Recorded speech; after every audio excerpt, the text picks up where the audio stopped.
All right, welcome everybody. We're live. We're the Bevry community here, planning on hosting open collaboration and discussion regarding a multitude of topics. Right now, we're still going through our John Vervaeke Awakening from the Meaning Crisis series. Today, we're going to be discussing episode 25 through 27. But I don't know, since those episodes are more technical and not as maybe stream worthy, we'll be talking maybe a little bit more on kind of a meta perspective on Vervaeke's series thus far, since this kind of marks the halfway point because he's doing 50 episodes in total, and I think he's on like 47 now. And so, yeah, it'll be kind of an interesting look back at both what our discussions and also what he's sort of doing in general with the series itself.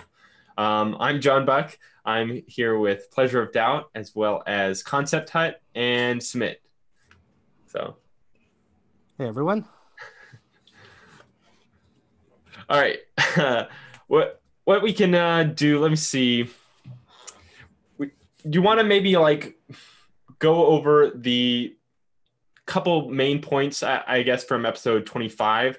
Because that's sort of, it seems almost kind of like a conclusion, like last little conclusion to Hegel's philosophy, and kind of it's almost like all the genealogy of the meaning crisis, as he refers to it, kind of the history of philosophy and our way of making sense of things, reach sort of this culminational point of actually putting it into practice. And with that, in the 21st or in the 20th century, you kind of get these two approaches post meaning crisis that kind of like played out with blood through history. But I don't know. Yeah, I mean, this episode 25 really focuses on almost the culmination of the decline of meaning, like, or the call it the epicenter of the meaning crisis with World War One, and especially World War II. And he that in the last few lectures he describes how Christianity in particular has changed and is becoming more individualistic. A lot of the institutions that, let's say, the Catholics had developed, like the monastery system, which really focused on these participatory knowing aspects that he put so much emphasis on, the meditation and Enoch, and sort of, so that aspect of knowing that with Luther and the Protestants, it's really become more individualistic, more propositionally based, and less sort of like reliant upon the institution itself.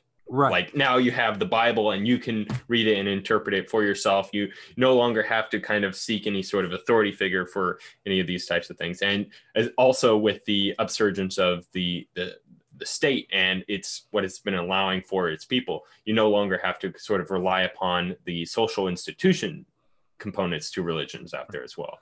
Very much kind of like centralizing meaning making within the individual themselves and less so as a community. And what he's found, though, is in the 19th century, what you see is this rise in nationalism. So a lot of the roles that religion was taking is now being put in the state. So you see this rise in a patriotic devotion to the nation state. People will sacrifice themselves for the nation state, that they participate in the history of the nation state, and it will follow you upon your death. So these themes that before, that say Christianity had, the kairos, that you're or the Judaic, that God is and the community are participating in history, is now being placed into the state. And this also links to the scientific industrial revolution and imperialism. And what you find is you get these secular pseudo-religious ideologies that fill in the gap laid by the erosion of the Christian framework. And all of this sort of comes to a boiling point in Germany, which sees, we have Nietzsche, Schopenhauer, Hegel, Marx, Luther, all these names that we've been talking about for the last few lectures have been from Germany. So we have the Weimar Republic, which formed with Bismarck in the 1870s. So it's this new country which felt that it was behind the other first world countries, and really saw itself as needing to catch up. And then you have World War One, and so all this machinery that was built up, and it was supposed to lead to a utopia, leads in disasters. They lose. And sorry, did you want? No. Yeah. Making, it's a good point there, that like all of their attempts to sort of bring about the very much utopian thinking, and then by putting their mythology into practice, kind of resulted in exactly the opposite, their own downfall. And there's Vervaeke kind of points out the similarities with both Marxism and fascism, that there's the German fascism, at least specifically for the series, of the connections to sort of a Gnostic way of thinking, where there's the I guess direct access to the truth that we have, or a certain specific capacities that a race has or a class of people have, that gives them both the right and the power to bring about the ideal world. And then there's the other point, that there's this demiurge who is identified as sort of Yahweh, the Hebrew God, is seen as sort of this evil God, and the worshippers of that evil God are ostensibly the Jews, and this leads to a tremendous rise in anti-Semitism, which finds obviously its place in the Weimar Republic, and with the rise of it's funny because even though you can like see the direct connection with that, because within Gnosticism the creator of the world was an evil demiurge, and that's why they sort of like, at least the Christian sort of Gnosticism is kind of reject the God of the Old Testament and accept the new like God as love from the New Testament. But within like both German fascism and I guess Marxian Marxian understandings, it's not due to them worshiping the evil God. It's just due to the fact that, well,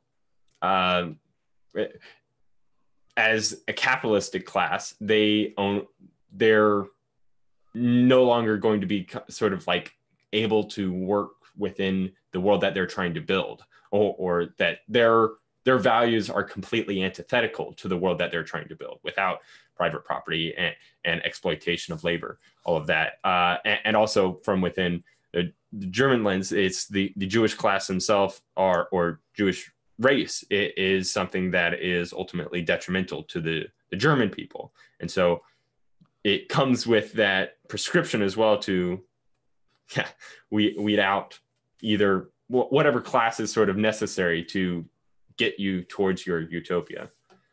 Well, yeah, I mean, one of the dangers that of Gnosticism that Vervaeke is focused on is the propensity towards conspiracy theory, to identify the dark underpower that is controlling everything, underneath the surface.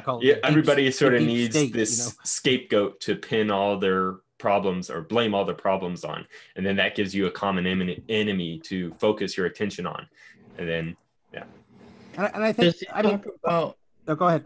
Does he talk about Satan being the scapegoat in Christianity? Not really. I don't think he's ever mentioned Satan yet for this series. Yeah, I'm not sort of sure what the central part of the series. Like, okay, now that we've kind of explained 25, we can maybe take a more meta look at what he's doing with this series, and like what he's trying to kind of get at, and also the points that he's been making. He's pointing out how there's sort of been all these roles that religion has provided for people in like making sense of their purpose, their reasons for living, they're making sense of things. that has been sort of like slowly eroded over time through, as we kind of pointed out, the differences and no longer requiring it as a social safety net, or it's just insufficient for the problems that we're facing, like scientifically and things like that, that we're reached sort of this point where, kind of like as Nietzsche said, God is dead, but where the reliance upon religious thinking is sort of like, sure, it can be allowed, but it's less emphasized anymore. And so that's, at least from his perspective, it seems like that's sort of why there needs to be this next step. Like, okay, yes, God is dead, or our religious ways of thinking about things has been insufficient for the modern world that we're living in. Now we need to accept that and move forward in a way that is not Gnostic or bloody, or it's not something that's just I think he's going to found be that, detrimental to ourselves. That the religions, what they've done particularly well, the various religions over the years, whether it's Hinduism, Buddhism, Christianity, Judaism, was developing what he calls psychotechnology, these sort of mental tools, these practices that really help, and that today he would say science has confirmed really helps develop your sense of meaning. So your sense of your place in the world, your sense of what we call the agent arena relationship, how you view yourself, how you view the arena, how you view the other people, how you view them in the arena. So feeling comfortable about yourself in that relationship, having what he calls an optimal grip on the world. So you see everything, you're not seeing things too close or too far. And, things like meditation, even prayer, I think you would call a psychotechnology, which so that these religions have, that beyond just the theology of these religions are doing things, or at least the older religions have that. And what he's described in this series is how gradually the religions have stopped doing a lot of that, and to everyone's detriment. And I think what I think he's trying to do is he wants to take what he likes from these religions of the psychotechnologies and cobble them together in a new into a modern secular meta psychotechnology, would like system that works. Yeah, because he's wanting to build it up in a way that isn't reliant upon the supernatural to sort of justify it. Like he's said before that he's not trying to like build an atheistic framework, but a non-theistic framework, which I guess supports both agnosticism, atheism, and I suppose theism in a way, but not so much that it's like reliant upon it. Go ahead. I know Nick's further ahead than we are in the series. Is that have we predicted sort of what he has coming? Is that pretty much? Yeah. It's kind of tricky because he interweaves so little bit of what he's actually intending into the story that he's created, the historical narrative that he's fleshing out. So you kind of take it in little bits and pieces. Sometimes it becomes a little more obvious and sometimes less. But what I was going to comment on in what you guys were just talking about there was it seems like there's a certain kind of deep irony taking place just in that it almost seems like in order to create something like a non-theological theology, or right, a religion that's not a religion. Yes. It has the same effect of believing in belief itself, right? So but it's not about the belief, right? For him, it's about the practice. It's about, but it is not, because the only thing that makes the practice work is the metaphysics that makes the practice something more than just an arbitrary set of behaviors. I see. So kind of like pointing out how within normal religions, you would have the belief or the practice as a subset of the belief. Whereas with Vervaeke's sort of attempts that at least he's kind of been hinting at, it seems like it'll be, rather than having the referent of the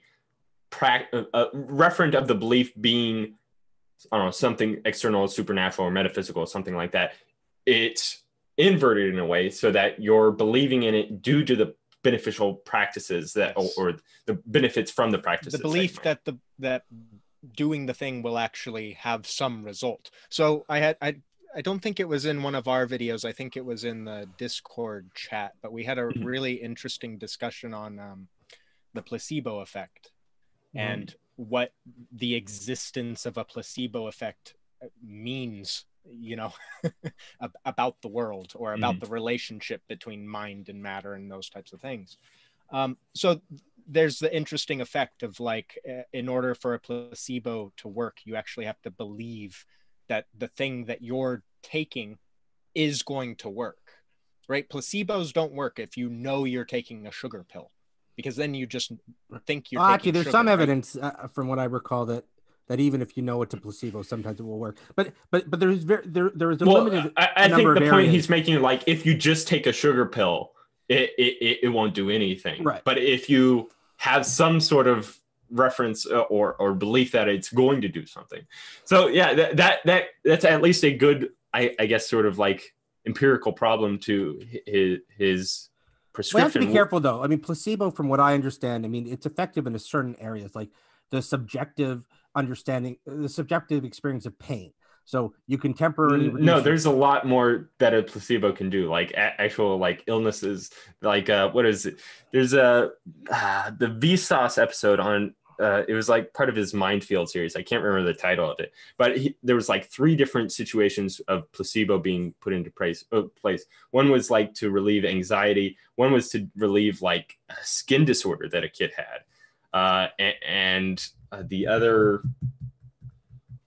I can't recall the other one exactly, but it is certainly mostly due to psychological illnesses. But Sure.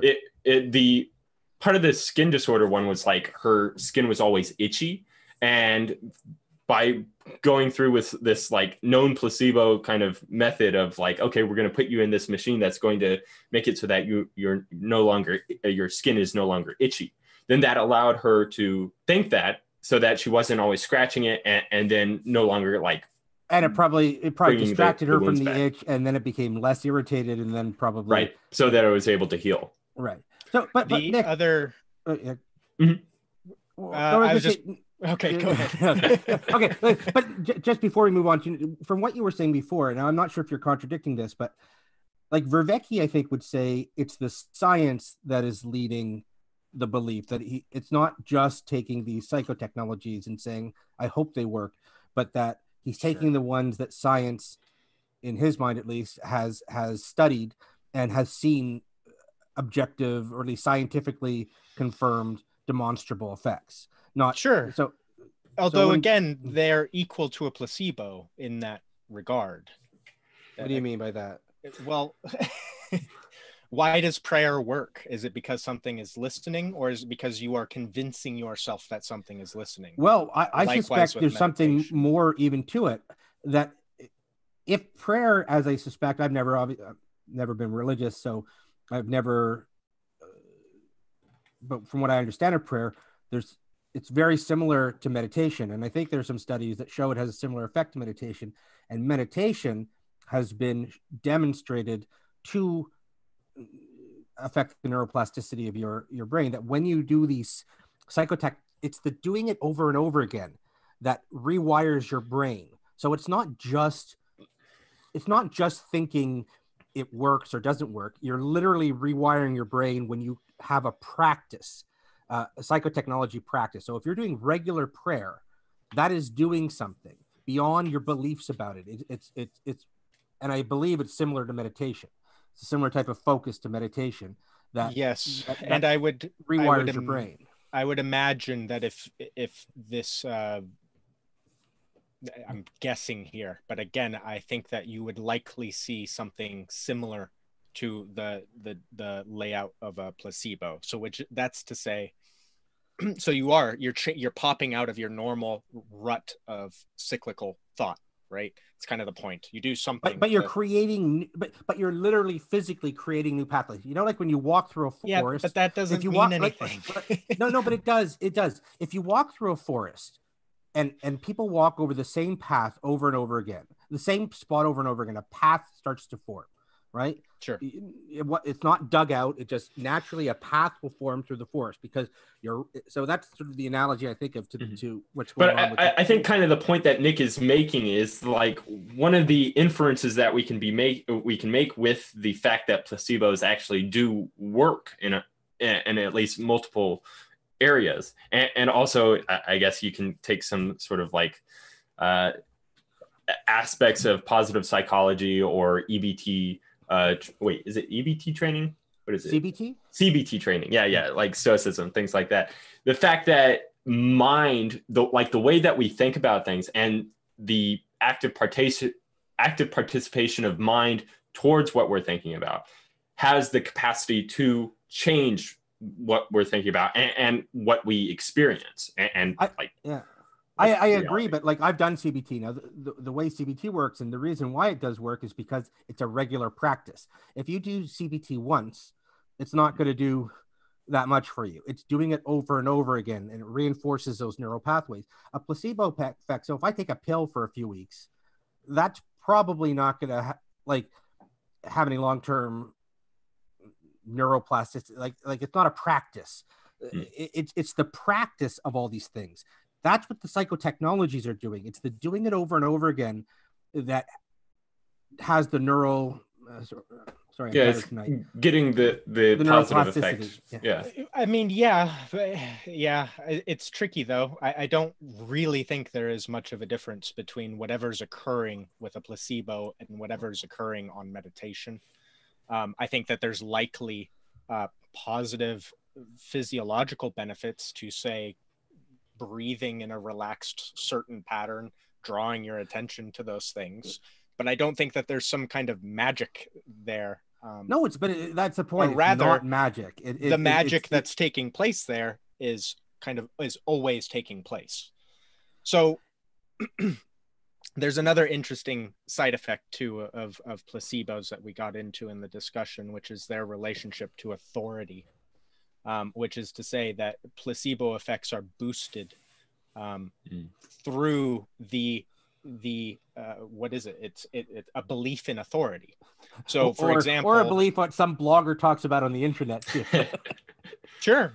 Well, I mean, again, it depends on how much you think the source you're receiving it from is authoritative. So, someone brought up in that discussion that when a doctor wearing a lab coat resulted in a more powerful placebo effect than a doctor not wearing a lab coat, right? So there's these symbols in our head that are making us want to submit to whatever the external stimuli is, and that this process of submittance to it is actually directly correlated to how powerful the effect will come out. Okay, so that's really interesting, especially for if Vervaeke is attempting to sort of democratize the religious practices into something more secular, that like within a sort of egalitarian, non-hierarchical system, that might be a severe limitation to the benefits that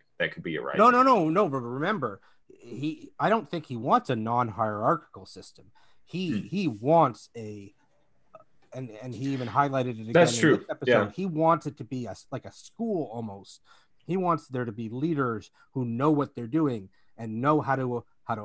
He wants masters leading, disciples. That's kind of like what I think we brought up, or you brought up just before, or we went live, that there's the component of like if people try to build up their own meaning-making systems for themselves, they're going to be what was the term you used exactly? The autodidact system. Yes. So in this episode, he sees, like, I think he's talked throughout this series that that there's a danger to doing it all on your own, and he notes Hitler is like the ultimate autodidact who, figured out his own interpretation of Gnosticism and Luther and all this stuff, and then writes this ridiculous tract of Mein Kampf, and he sees this as sort of the warning sign, kind of like his individual life as the manifestation of the broader problems of the society, and then kind of using his own life as a model for like what should be done. Yeah, but and this is one thing I wanted to talk about today, which is that, I joked earlier before we came on that, he talked about these pseudo religious, secular religious pseudo religions that have resulted as a response to the meaning crisis and resulted in an ocean of blood. But this time we're going to get it right. Like Gnosticism, which he clearly likes a lot of aspects of Gnosticism, the participatory knowing, the perspectival knowing that Gnosticism really emphasizes, he seems to really like. But Gnosticism has this deep dark side we just talked about. And the question is, can you separate them? I mean, the problem with participatory knowing is really important, but it's also highly subject to bias because it's going on your sense experience rather than necessarily reasoning through. But everything is highly subject to bias, to be fair. I mean, again, we can not everything. Things are more or less very directly. No. What I'm saying is some of these psychotechnologies are more or less. Some are designed to overcome bias, whereas participatory knowing is intrinsically. That was his criticism of Nietzsche, was that it had no mechanism for resolving self-deception. And that's kind of like the problem, especially for various cults that you might find yourselves falling into, that they're built up as sort of like a system of relief from the existential problems you're facing, but they have no like corrective mechanism within them for I guess working out differences or even pointing out like systematic flaws that could really bring about the downfall for the people themselves within the cult. Yeah, the error correction in most systems requires disagreement. And just because someone brings up a disagreement doesn't mean they are correct. It just further, will either give rise to fixing the problem that was being noted, or it will reinforce the thing that was being talked about. So in either case, a contrarian point of view is useful for error correction within a system.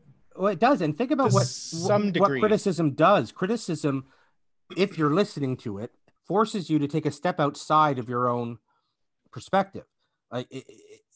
So that is a psychotechnology. If by listening to the criticism and contemplating it, you're changing your perspective on your. He talked about it a number of episodes ago. I think one of the good points of having some sort of institution is you have like a mechanism by which criticism can be debated or discussed in such a way that people aren't just going to hold firm to their own positions and then separate themselves from the rest of the community. That's something of a problem that you'll get within other like moral communities where I don't know if you're familiar with Peter Boghossian and what's the other guy's name, James Lindsay. And the various and Helen Pluckrose. Helen Pluckrose as well. That within the peer-reviewed component to feminist and genderqueer theory, all the scientific sort of papers that are being released are very much done within a culture of positive reinforcement I guess positive reinforcement. That's not the exact right term, but of allowing things to go through, even though they're not meeting the standard that they would use in critiquing other things that would run contrary to the narrative. And I think they're not constructively critical enough. Right. And I think that happens for most, if not all, institutions, is that they have some sort of basis of value that they're working to maximize, and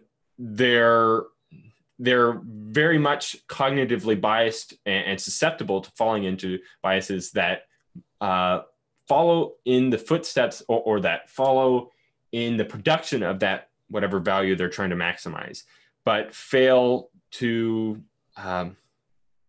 but yeah, for things critical to that or run in some sort of contrary narrative, they're going to be more critical on, but things that run positive to the value that they have, they're going to be less critical to.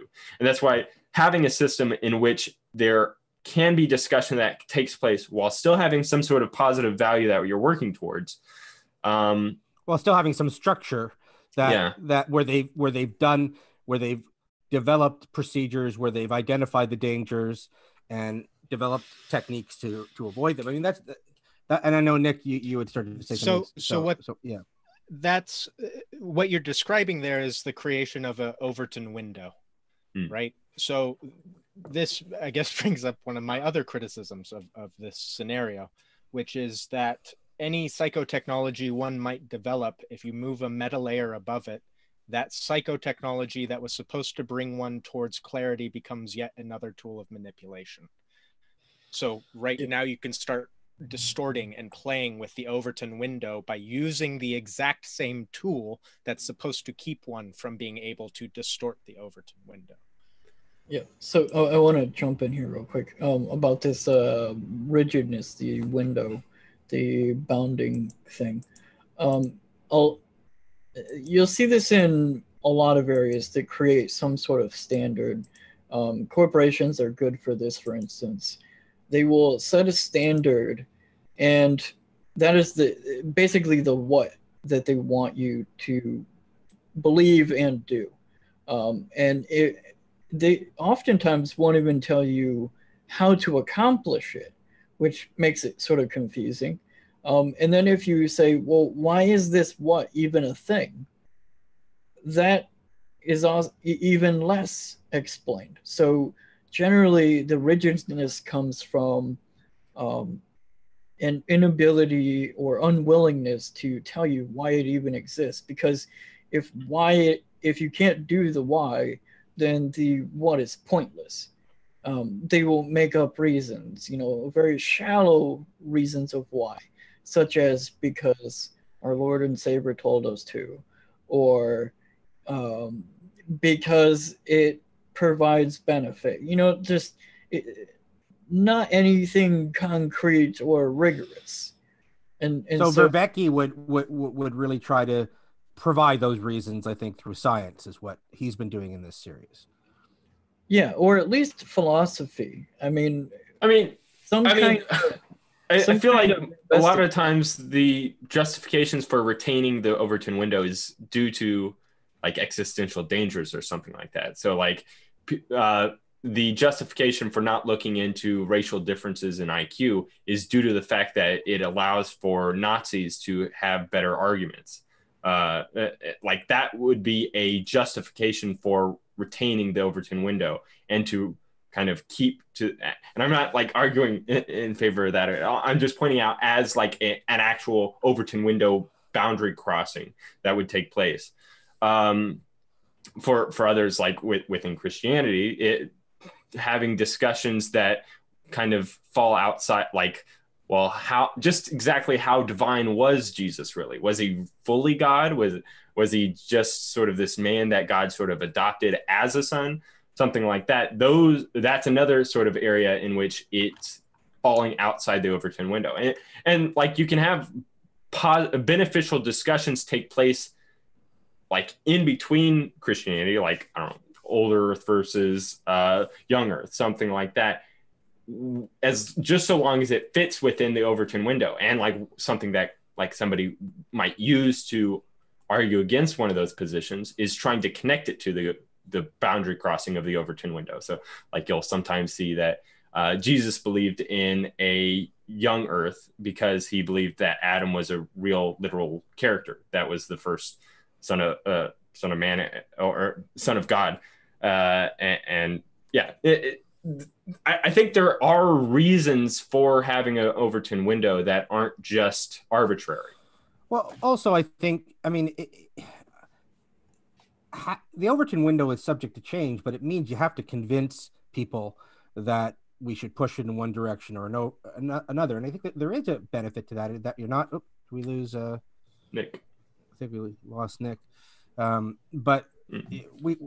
we don't necessarily want just every idea being accepted in public policy. I mean, that can be, I think, very dangerous. So, especially when we're talking about the extremes. So, if something's going to be on the extreme, well, you need to do a lot more work to get it accepted than something that's in the sort of closer to the center.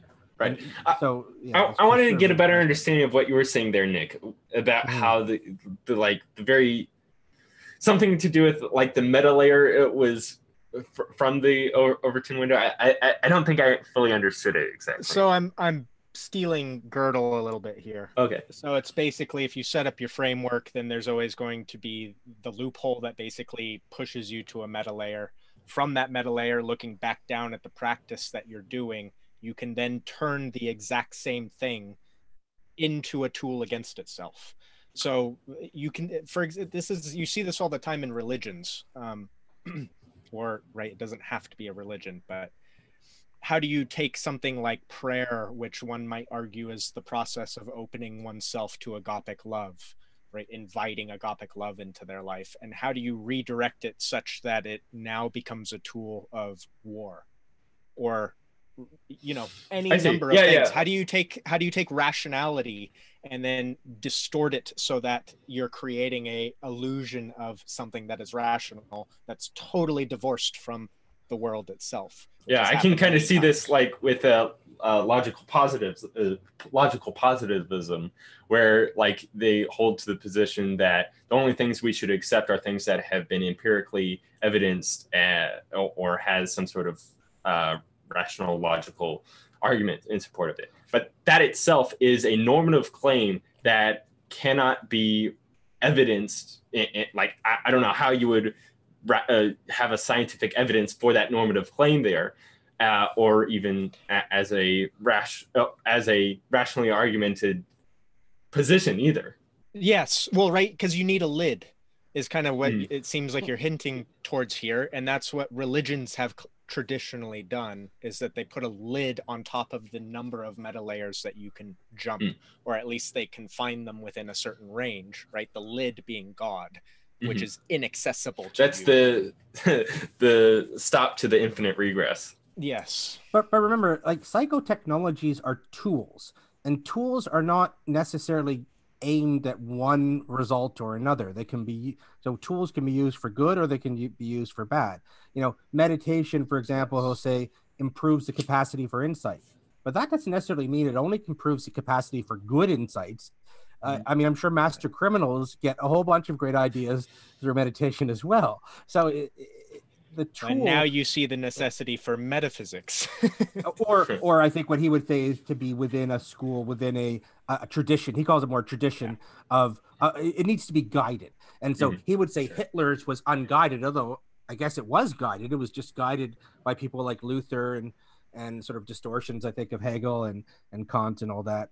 I mean, Luther in particular was modernists, you know, in general as well. It's very easy to rationalize. That's true. Like within the Enlightenment, there was a lot of scientific racialism that was taking place, and like especially in like using Darwin to sort of support their sorts of arguments of racial superiority within Nazism, at least. Well, and there was also sorry. Oh, I was just going to say, even within this discussion, you can hear where postmodernism comes in, because as we flesh this part of it out, we start having to like fall back on things like subjective, phenomenological stuff to justify our claims any further, right? So it's like, well, then you start asking almost questions like, well, how does it feel? You know, right?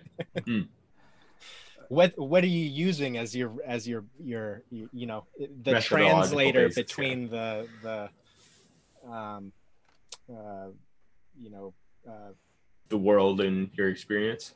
Yeah, what is how can I not think of the freaking is-ought distinction. Oh, Right. oh yes. Yeah, Well, that was you also had, I mean, you also had, like, look, in the Middle Ages, the Jews were kept out of the guilds, and usury was prohibited, so the Jews were allowed to were allowed to charge interest, and so the Jews went into banking because they were excluded from the crafts, and a lot of Jews went into banking, and so time goes on, suddenly we're at the Great Depression, and homes are being lost to banks, and who owns a lot of these banks?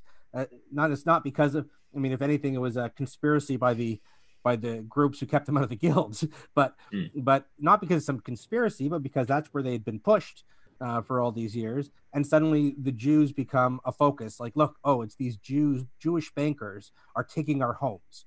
You know, they are taking our homes. Whereas not thinking, well, it's a crisis. You know, what do you want these banks to do? You know, when the economy has crashed, and you know, should they just say, okay, well, let's just keep your homes? I guess they could. Yeah, but, that is definitely one of the. I don't know if it's always a failure or a negative thing, but it is certainly the common tactic that is taken by most ideologies or religions and mythologies is there needs to be some sort of like scapegoat to place blame upon. Right, because it can't be us. Energy. Have you started looking at Girard yet? I haven't yet. I know I've gotten a couple of recommendations now to look at him. Apparently, I have I had mentioned something that is very similar to his mimetic desire, which I guess is something like we like things that other people we like or something like that, or we like things because other people like them. So I'm looking into that because I feel like there's probably quite a few points of agreement that I'll have with him. The scapegoat is a huge one.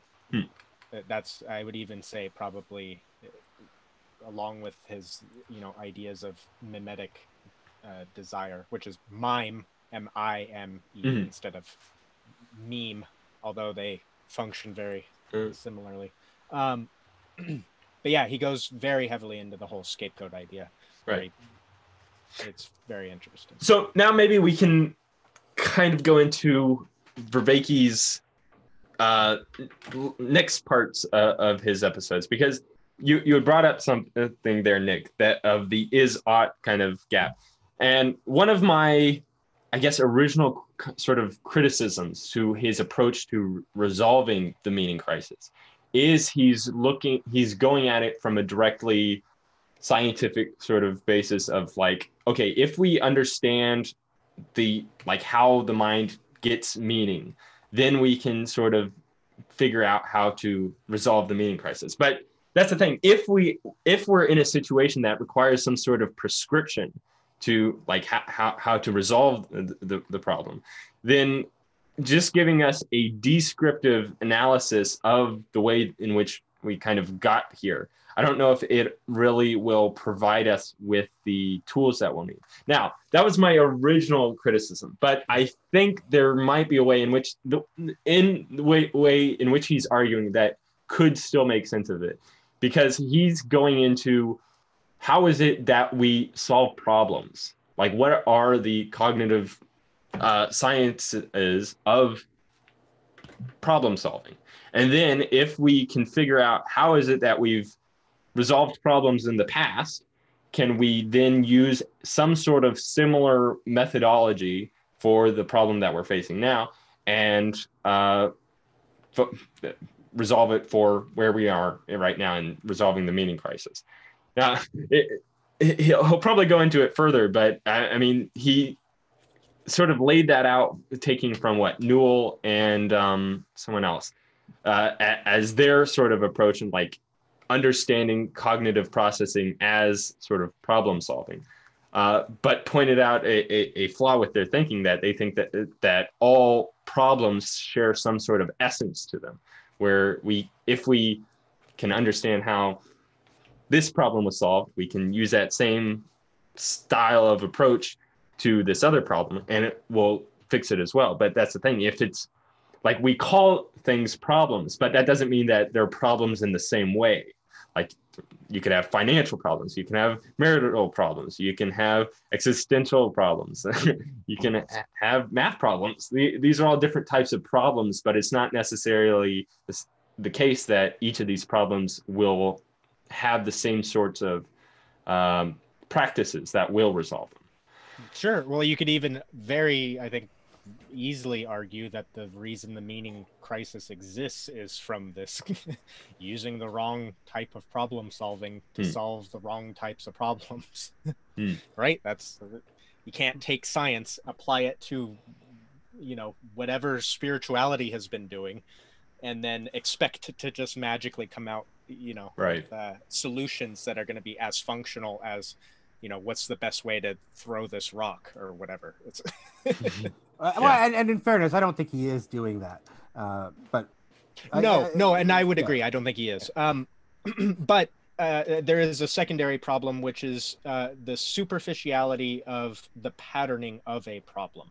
So you can end up overly focusing. That's how my mind breaks it up. You can end up overly focusing on the content of a problem, and then the context, right, kind of screws over your solution. So for instance, it's almost like the problem of, can you put Humpty Dumpty back together again, right? It's if you've broken something that was originally whole and now it's fragmented beyond repair, and you go, oh, it worked when it was whole, that doesn't mean that you'll be able to actually make it whole again, or even that's even the proper way to go about solving the problem. Let me try to address a few of the things. So that both you, John, and Nick, you just said. So first, I think he's doing a few things in this whole series. One is it's a sales pitch. He's trying to describe that convince you there's a problem, that there were traditions in the past that had at least some handle on it, and that we should value those again, the psychotechnology, those systems, and we've gotten away from those, and so we need something from that, which he calls now the religion that's not a religion. So I don't think he's quite, he's telling the story, I think, to help convince you that there's a problem. But the psychotechnologies that he describes, from what I understand, they're not a prescription for the solution. They're a prescription to put you in the best chance of having a solution to your own meaning crisis. That by engaging in these psychotechnologies, you will, for example, have more insights. And by having more insights, you're going to have more insights in your grip on the world, on how you see your agent arena relationships, how you problem solve. By meditating a lot, it's not that by meditating you will solve the problem, but you will have a better chance of spotting a solution. So it's not. So now again, it has to be. That's why he thinks it has to be guided, because it could go in a whole bunch of different directions, right? But he's not quite just saying. I think, as opposed to someone like Jordan Peterson, who I think is saying, here's the 12 rules and you have to follow these and everything will be fine, which I think is overstating. I don't think he's promising that. Well, and it's a double-edged sword for exactly that reason. There's not like there's not a correct solution to this problem either. So it's, some people will do infinitely better just being told from an authoritative figure, take this pill, don't whatever, it'll fix you. Right. And then they take the pill and it does, right? Compared to someone that comes in a much more open, or so I guess just my point here is that there's always trade-offs when you alter these strategies, and I don't know if it is accurate to say that one of these strategies is optimal in and of itself. But isn't that his point in exactly this episode, this series of episodes? I mean, the whole clash is he's talking about the disaster of all of this, that this type of thing can lead to an ocean of blood, that if you don't do it in the right way. And I think that's why he's so terrified of autodidacts. It makes more sense now that I've heard this episode, that he thinks that's how you get Hitler. Now, for most people who are not going to become Hitler, but you only need one or two Hitlers to have disaster have a big problem. beyond imagination, right? So Arguably, if you had enough autodidacts, then it wouldn't matter if you had a Hitler. well, that could be too. Like, I mean, Then considering you have like, a Hitler, a Stalin, a Mao, a giant artificial intelligence that optimizes paperclips. You'll have all the Hitlers that you need. I mean, we're kind of all autodidacting this ourselves here. I mean, like, I have a hard. I think it's a hard sell to just. Yeah, no, it's a hard sell to say you should, like, you just shouldn't do this stuff on your own at all. I mean, we can't all. We're not all just in a community, in a Buddhist community or a secular. There aren't these secular traditions now. Maybe it's something that could be developed, but in the meantime, do we just have to go to Buddhism or join a monastery or nothing? That doesn't seem to be. And again, there's problems there, which is to say, social relationships and community cohesion are difficult. It's hard to keep people together. We don't agree, right? So you almost need something with an authority far greater than what secularism usually offers, in order to make it through the difficulty of relating.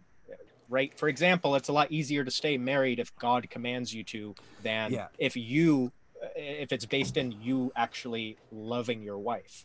Because throughout 50 years, you're going to love her a lot of the time and you're going to probably hate her a lot of the time also. So you need something that has a cohesive force that's greater than the forces driving the people apart from each other. Yeah. Plus, it's easier to love your neighbor as yourself when you know that even though it's hurts right now, you'll receive some sort of ultimate reward or grace through your doing so. I mean, and if you think that it's ultimately towards nothing. Yeah. I mean, you're both making a good point there. And I think, to me, honestly, it may be right, but it honestly goes against, it leads me away from thinking that there really is a God, because it highlights the point that one of the reasons religions are so successful is because having the God, these mythologies of these religions do play a role in helping people decide to follow the psychotechnologies. And I think that's what the system is. I mean, yeah, it's what we're kind of pointing out, it is both supported, I think, within the non-theistic framework, but I mean, there's a way in which it could be argued it's supportive of the theistic framework as well. You could just say that God created the world in such a way that religions that believe in God do better than religions that don't. So, but it's a good point. Like to have this religion that's not a religion having salvation or God really does create an incentive to convince people. And so to have a secular version of this, you do need that. Now the secular versions he's described correctly have been the state doing this, but that's led to disaster. So it can't be the state. But it's hard to imagine. And I guess so. And I'm curious to hear his solution, because, I think what he's trying to do is convince people through reason that, hey, this stuff is really good for you. But we all know we don't do a lot of stuff that's really good for us. And that's a real problem. I don't eat healthy, and I should, and I know. And as I'm eating unhealthy, I know I'm eating unhealthy, and I still do it. So it's not enough to just know it's good for you or bad for you. I don't know why it is, but I feel like all I'm getting so far, like if I was to try to implement his prescriptions into my own life, would just be to like join a yoga class or take some to meditate every day. Yeah. I mean, but honestly, if you did meditate for 20 minutes a day, you probably would have. I mean, I've gone through periods where I've done that, and it's been really helpful. And every day, literally every day, I say, okay, today I'm going to meditate, and then I don't. But I think you would have a big benefit to your life if you did. I've been thinking a lot about this. People like Elon Musk, Steve Jobs, these guys are famous for having these sort of meditative type practices. And it's probably not coincidental that some of these great thinkers are deep into these traditions, because they have pretty great insight capacities. And it's probably not entirely divorced from those practices. Like, it probably helps. I POD, that seems like the same problem that you guys were discussing a while back, which is the ability of a system to continue to do what is being done in the past without taking any sort of inputs and try to change it, right? So this is what I realized last night. So let me put it this way. Let's say you have the whole Saturday, right? It's a vacation. I mean, it's a day off, and you spend the whole day playing Grand Theft Auto or something, and you think that's the best use of your time. And at some level, you should be doing maybe studying or, but you ignore that, right? So you yourself are behaving like that system, and I realized this when my wife took me to the task and Why are you playing so like much Grand Theft Auto? you should be doing this and that, you should be focusing on your career, blah blah blah. And then I took that input and I was like, so today I then okay, only last night I started you know going back into what I'm supposed to do, right? So I find that it's a problem of the similar nature. Like we get into this attitude of like I'm going to watch porn or whatever my thing is that I do but I don't want to do. But I'm not, I don't come out of it, and sometimes others can help us, but I feel like I should come up with a system where I myself have a certain degree of self criticism or self reflection, where I just stop and say, okay, is this the best use of my time? Am I going into the right direction? Uh, because failure to do that would be similar to what scientists or religious people do, that they don't take any inputs, right? So yeah, so that's how I feel about that. Yeah, I mean that's a great point against autodidacticism. Is that like sure we feel like we want to be the master of our own domain, but the thing is like we're not very good masters of our own domain.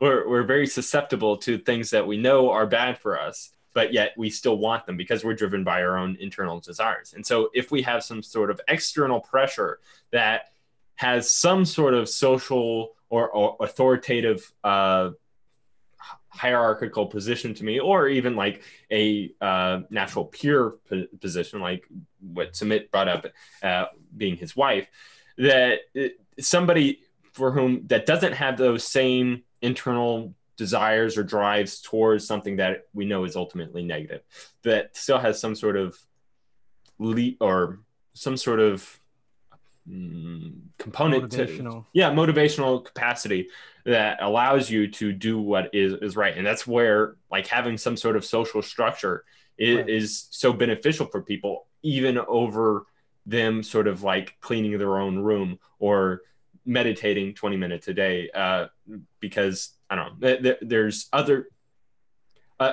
there's other things in which we sort of require to get us to reach that point that we want to be at for ourselves. So if it's true that you can't, or that it's extremely difficult to motivate people to do this kind of stuff without, say, fear of God or promise of salvation, does that argue for some sort of noble lie? Plato's noble lie, which is that and sort of what propaganda does, in the Marxist and fascist states. There's sort of noble lies. We're going to tell a story to motivate people and convince people. I mean, that's a little scary too. I think where Vervaeke is pointing to is maybe creation of new myths that are seen as myths but may have a motivational role. Right. All right. But it doesn't have to be external. It doesn't have. I wasn't ultimately going into the direction of having too much reliance on. That's the point I was making before the stream. That about the insight, like.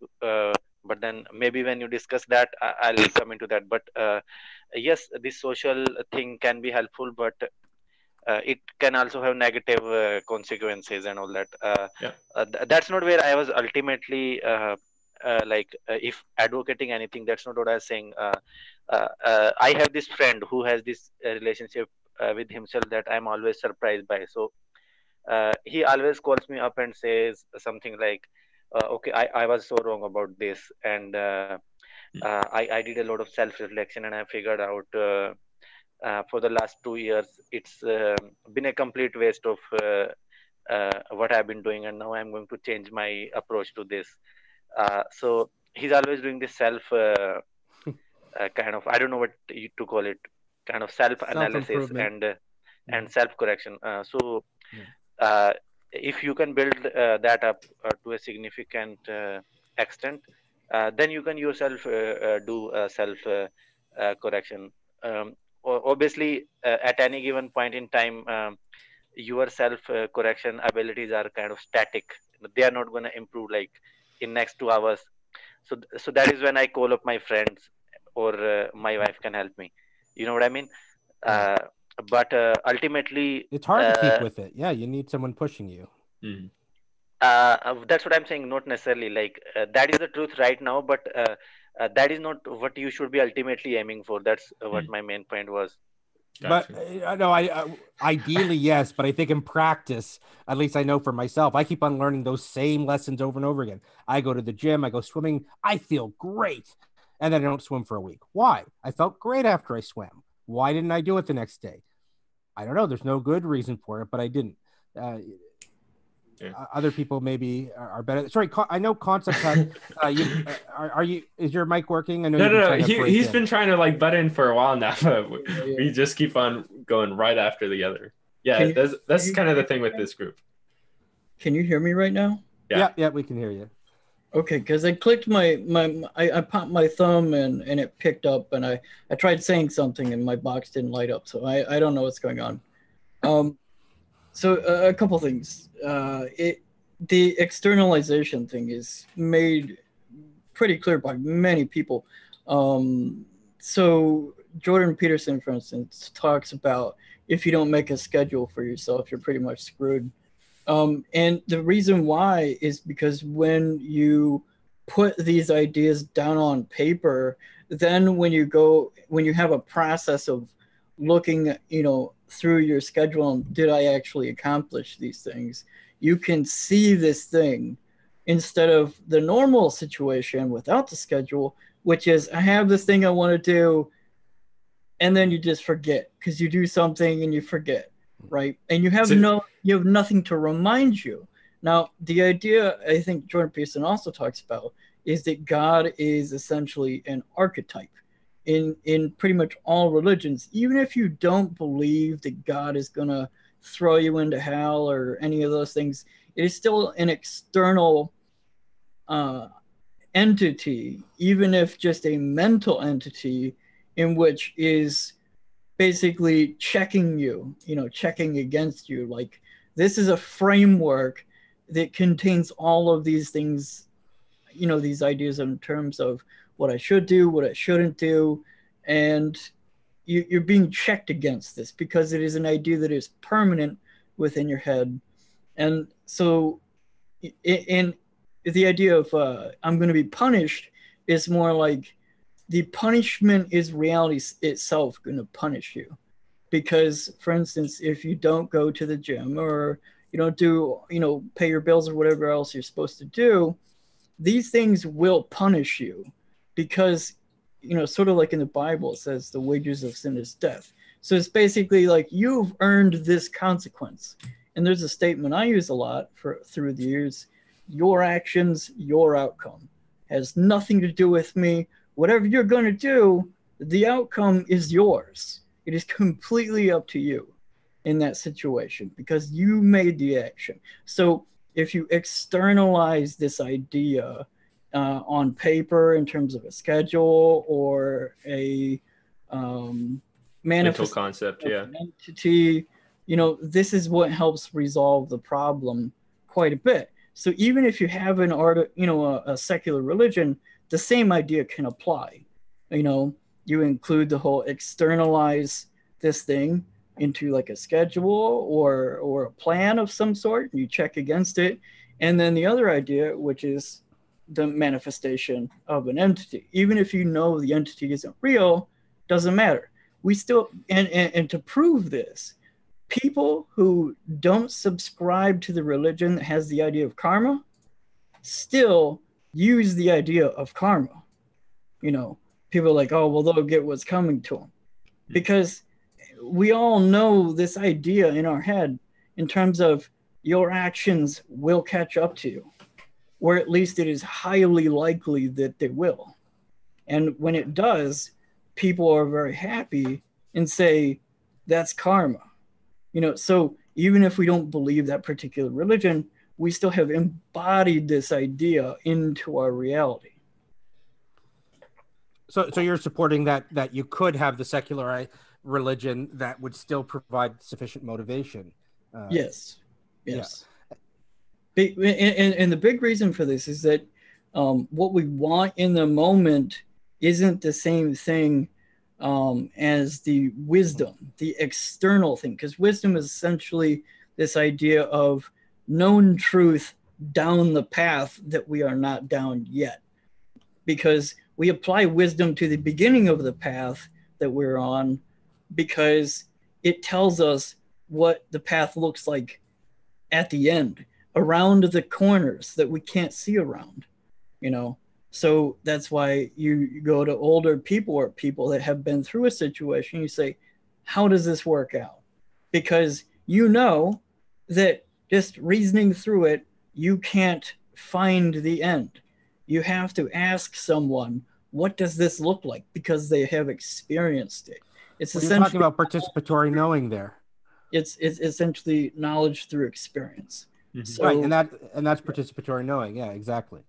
Yeah, and wisdom, I see it as like directly related to knowing how to act rather than knowing what things are, which would be sort of the more propositional way of knowing. So yeah. Mm-hmm.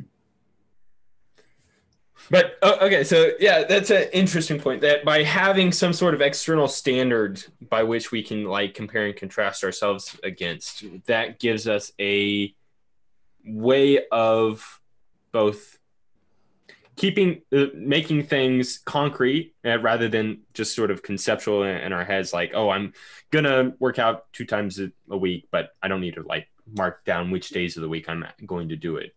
It's just going to be something that I might do. And then because it's just up here, it's very easy to sort of disregard. It doesn't have any sort of authoritative power to it or structure to it. But by externalizing it into, okay, I'm putting it on the calendar and I'm also telling the people I'm buying a gym membership, I'm doing all these other things in which I am now held to this standard, or I'm putting myself into a position where I have to be held to this sort of standard that I have. Yeah. But the nationalists, the fascists, had standards, right? External standards, very strong ones. Yeah, I mean this is a real problem of avoiding terror. I mean that I think all these different groups, like whether it's the communists or the fascists, I mean, I think to some extent, even though they did some horrible things, they were aiming at the good in some way, at what they saw as the good, but did it in the most horrendous ways possible. And it's so easy to miss when you're creating these systems that it seems very dangerous to create a system. Now that doesn't change the fact that I think we do.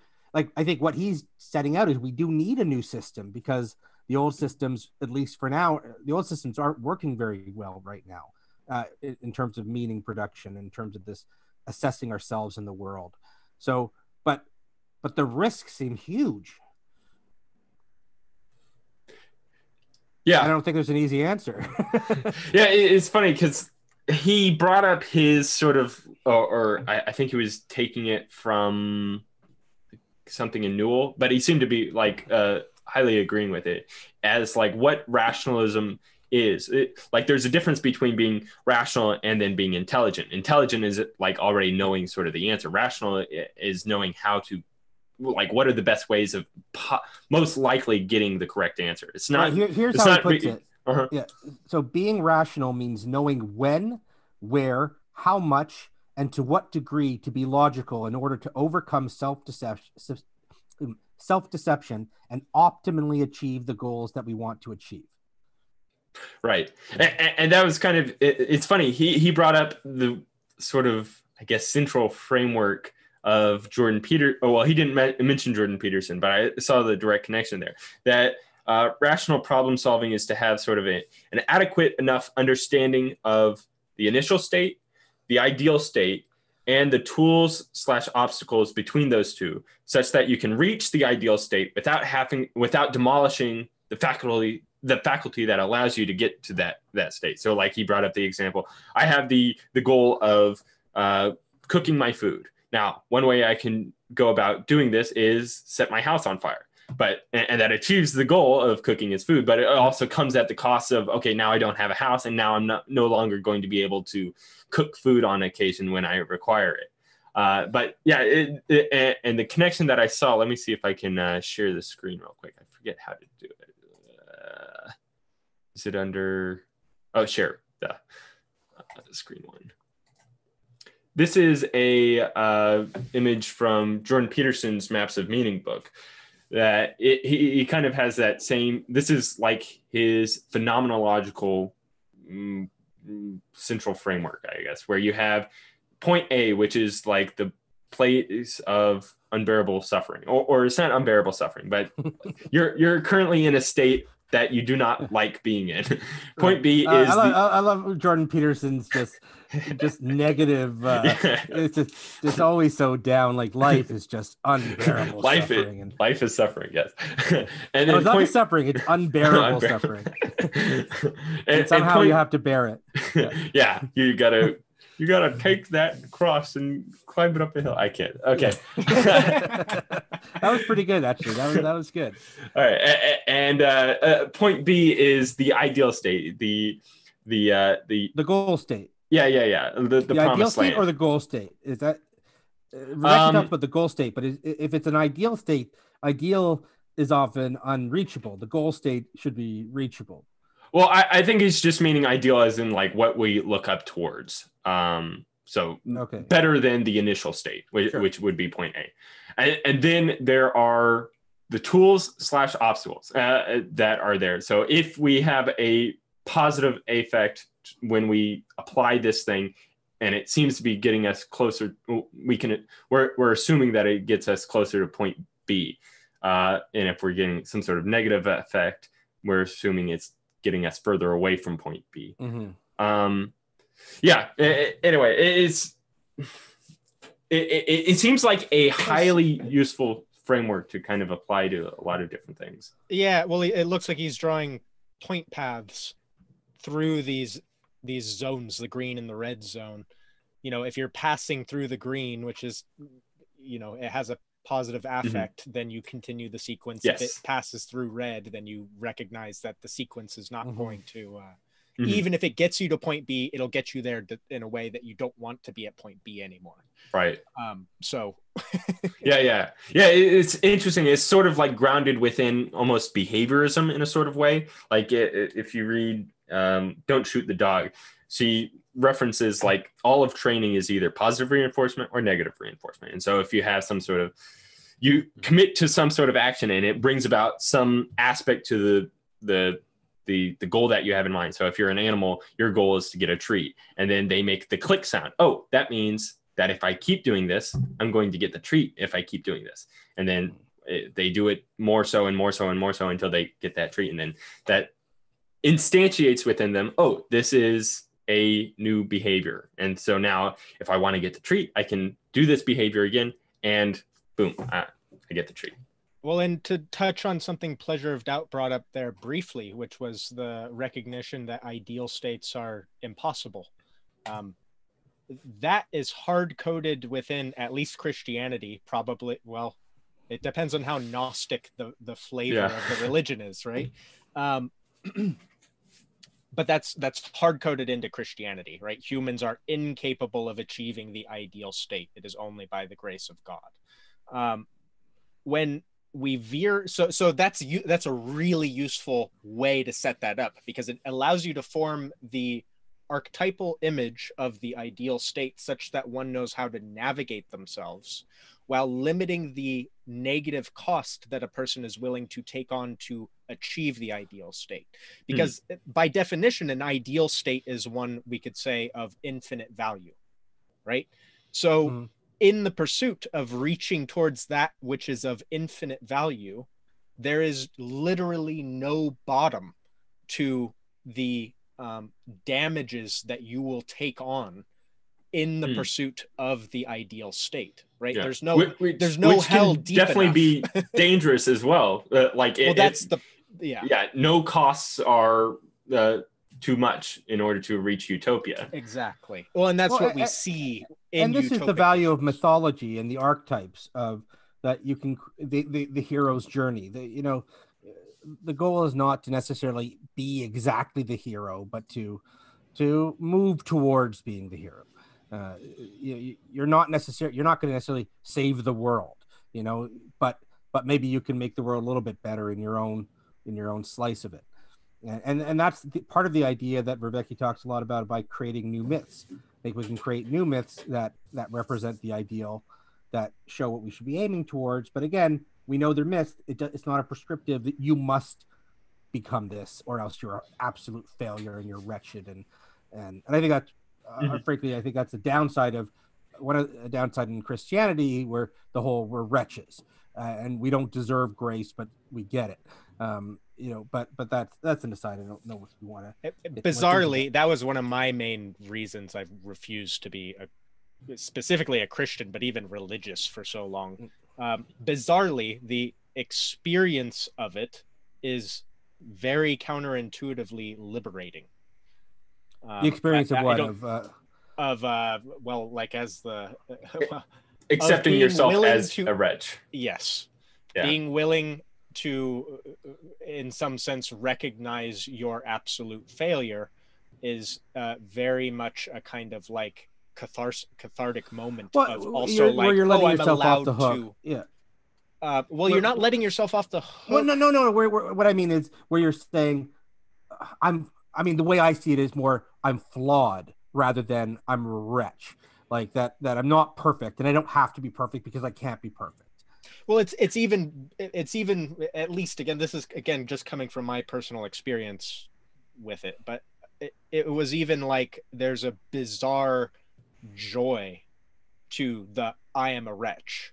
Like it can be even very harsh, and yet it's because what it is that you've changed your identity. So you're no longer referencing you when you say I'm a wretch. I wonder if that's what enables the construct of yourself rather than the experience of yourself. The experience of yourself is liberated. It's allowed to grow without any limiters or even any intentional shaping or these types of things, because you know what the word you, or in this, me, I, is actually referencing, and just how ridiculous of a construct it actually is.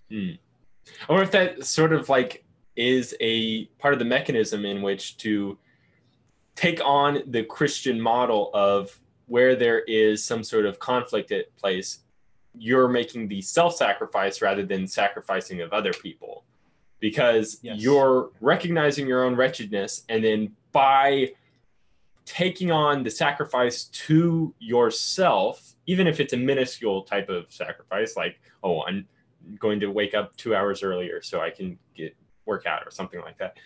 It's a sacrificing of the lesser part of yourself so that you can be closer in alignment towards the ideal person. Yeah, well, and to Pleasure or Doubt's point, I think that the way it is commonly used is absolutely destructive. Yeah. And I would also hedge what I related there with the only place I think it is possible to even recognize oneself as truly this kind of beautifully wretched thing is from this space of pure agapic love, because we do not have the ability to confront or even see clearly what we are without that. So it's meaningless to do so outside of the experience of agapic love, and more so than meaningless, it may be actively detrimental. There is this sort of, I guess, maybe skepticism I have towards law of non-contradiction, where I do think that the context sort of matters in which what psychotechnologies we're adopting for ourselves, because like it certainly makes a whole lot of sense to adopt the "he saved a wretch like me" when in reference to myself. It's maybe not as applicable, or it even could have quite a good amount of downsides in seeing every person as being a wretch as well. And that gives me some sorts of justifications, like to treat the Nazis as, or treat the Jews as the Nazis did, or by saying that somebody has the label of Nazi, that gives them a certain identity that now I can punch in public or something like that. What do you think the difference is between being recognizing yourself and others as wretched, or recognizing yourself and others as inherently flawed? Inherently wretched versus inherently flawed. Are they the same, or is there something more to wretchedness? I think there's more agency in adopting the identity of wretchedness, where like I'm wretched because of my intention to be wretched. Whereas if I was inherently flawed, it may be a incapacity due to the nature of myself as a creature. So like there's certain limitations. Wait a minute. So can somebody decide not to be wretched in Christianity? I thought, at least I think it's an identity, basically, that the will as it exists in its own, divorced from God, is necessarily wretched. It's still owned. We are taking responsibility for having will, and at the same time recognizing it as a fruitless, growth. Yeah. So like wretched is sort of an active has such sinfulness. a heaviness to it. It has such you're despicable. You're garbage. Like that to me is what wretched means. You're just, but maybe there's a different connotation there. Well, it really depends on like within the framing of context to certain things. I am wretched. Like this is something I shared on Twitter recently, that only through the interaction with people that are like good friends do I recognize just how shitty of a friend I am to a lot of people that I know.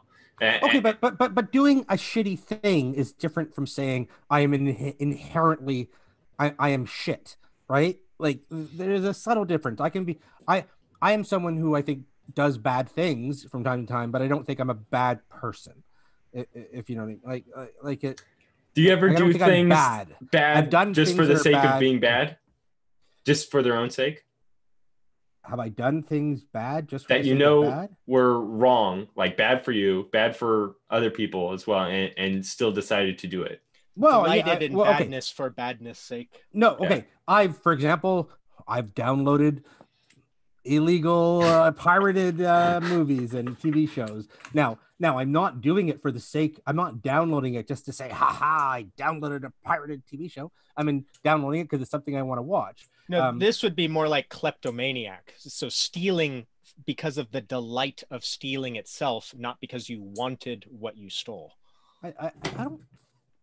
I'd have to introspect a little more. I don't think I've done that. Sometimes I know. Okay, I have a history of depression, and there are times in depression where you almost relish in your depression, where you sort of almost welcome it and you sink into it. Now that's a little bit different, I think, but it's on that same line. And sometimes I know I'm sinking, and you sort of almost let yourself sink. You embrace the sinking. Well, this kind of gets the pleasure of self-flagellation. It is in a sense recognizing the I am wretched part, but then but to be very clear, I think it's not a good thing when I do that. I am not helping myself. It is negative. Again, and that's why I was saying it only makes sense to do that within the frame the context of agapic love. I think the main difference between I'm flawed versus I'm wretched is due to the active or the passive versus active kind of verbiage. Because I am wretched entails my own, I am the cause of my own. Wait, why? Suffering. If you're inherently wretched, why are you? Why is it any more or less you? I mean, yes, it's you, but Well, okay, so like if I'm flawed, then that is a limitation of me as a creature. Where if I'm wretched, that's not speaking about a limitation, because it like just by framing it, I'm wretched, that entails like there's a better way in which I could be that I'm not being. And so if I do away with the wretched part of myself, then I can be closer in alignment with the way but I thought But- there is an element of non-control that we are Yes. inherently wretched. And in that Christianity. now you can see a kind of bridge here between Christianity and Buddhism. That's why I said it's an identity. I didn't mean it like a personal identity. I meant it like a philosophical identity. What you're doing is recognizing that the self-will, by its nature, if there is anything called I, that is, carrying the connotation of a personal will, it is necessarily wretched. So then, but then it would be in the same as flawed, right? It would be in the same vein because as- you still are at least when you have that at least when I had that realization, it was concurrent with there is a state where there also is not an I that is owned by myself. So that is the contrast between the thing God made and the thing you made out of what God made. The thing God made is perfect, but I don't get to claim it. It's God's. The thing that I can claim, the part of myself I can say that's mine, is necessarily wretched. Hmm. Does that I make think sense? I have to spend more time. I mean, sort of. I mean, it's poetic to some extent. So Yeah. Again, it trying to like doesn't grasp make it, yeah. sense outside. I'm describing a very hard Yeah, no, to I get describe it. experience. Yeah. It's hard. I mean, I get a whiff of what you're saying, but it's hard to, because I don't have the participatory knowing of what you're saying. It's hard to grasp what you're saying. For myself, it's only like, I don't know, I guess more recently, because like I've grown up in the faith and had sort of these, I guess, poetic understandings, but they're not really connected to anything. It's only after like actively living by myself and also doing that we kind of get, I don't know, it's only upon personal reflection of I guess your own state, and also in reference to other people and the ideals that you kind of recognize, or at least I at least recognized my own state of wretchedness, and maybe that's too harsh of a term to use for myself, but I don't know, at least for certain instances it seems quite apt. Well, and that brings to, I want to come back to rationality, but that brings up metaphor, which he spends a little bit of interesting time on. Let me just so he talks about that metaphors get you out of your framing, and you can take one thing and you compare it to something that's similar but a bit different, and so the difference gets you out of your framing. You step back through the difference, you look through the identity, which allows you to see and understand the other in a different way. I thought that's a really interesting way of framing metaphor, and that's and I was thinking that's really similar to what myths do. They take a story, they have an archetype that allows you to step outside of it, see it in a different way, and then maybe you apply it to your own life. Yeah, usually the hero is relatable enough to you that you can kind of personify or project your own self onto him or her, and kind of use the story in which the hero is in to sort of like apply to your own life in some ways, or give you insight into what you need to do for your own life. That was a big O, John. I am curious. It doesn't have to do with metaphor exactly, but I do find metaphor quite intriguing to myself. I did a whole 52-minute video on what is metaphorical truth, and partially from that, though I don't lay it out explicitly in the video, I tend to think that all of our thinking is based within metaphor of like, in order to understand something, you have to have some sort of metaphor connected to it so that you can kind of draw upon that whenever something's like not making enough sense to you. Like it's a heuristic. Yes, and it's like you're almost abstracting a pattern out of the particulars, and then you are pattern matching to see if that pattern overlays on anything else. Right. And I think what's happening is you'll find patterns where they're similar but different. Yeah. And then by forcing the patterns onto each other to make them synchronize, you actually discover new things about each of them. That's actually really perfect, because that goes into where I was going to go into with the big O, because Vervaeke brought it up last couple episodes or something, that he disagreed with both the romanticists and the empiricists, that we're not projecting our own meaning onto the world, and that's kind of like what meaning is, from our own will or intention or whatever like that, as the romanticists would say.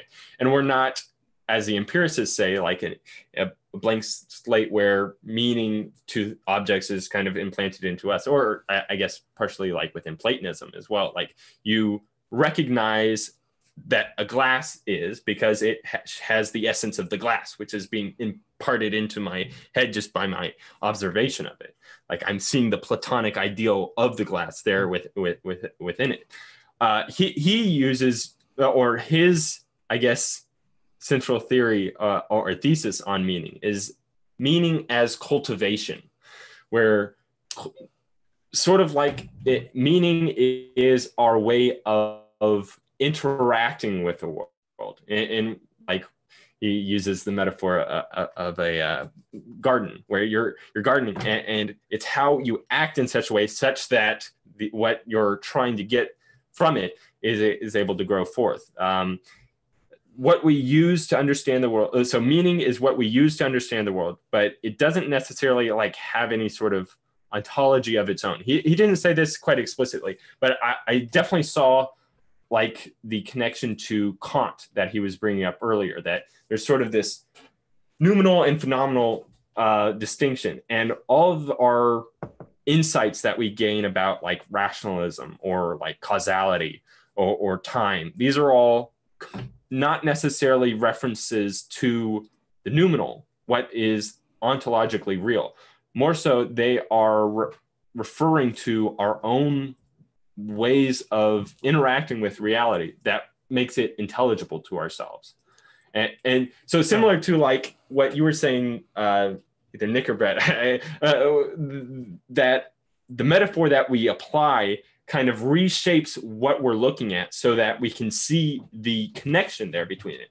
And it's like we apply these different metaphors, and that's what's making the sense. It is sort of like an active thing, but it's through our application of whatever we're trying to, it's through the application of whatever psychotechnologies does any sort of meaning come from the world. And it's not necessarily, and it's not necessarily an accurate reading of the meaning. It might just be through the application of whatever metaphor we're trying to put into it. So like with the 9-dot problem, we have the metaphor of a grid pattern, and then we try to apply that metaphor of a grid pattern because it shares that similarities. It has that same structural form to it.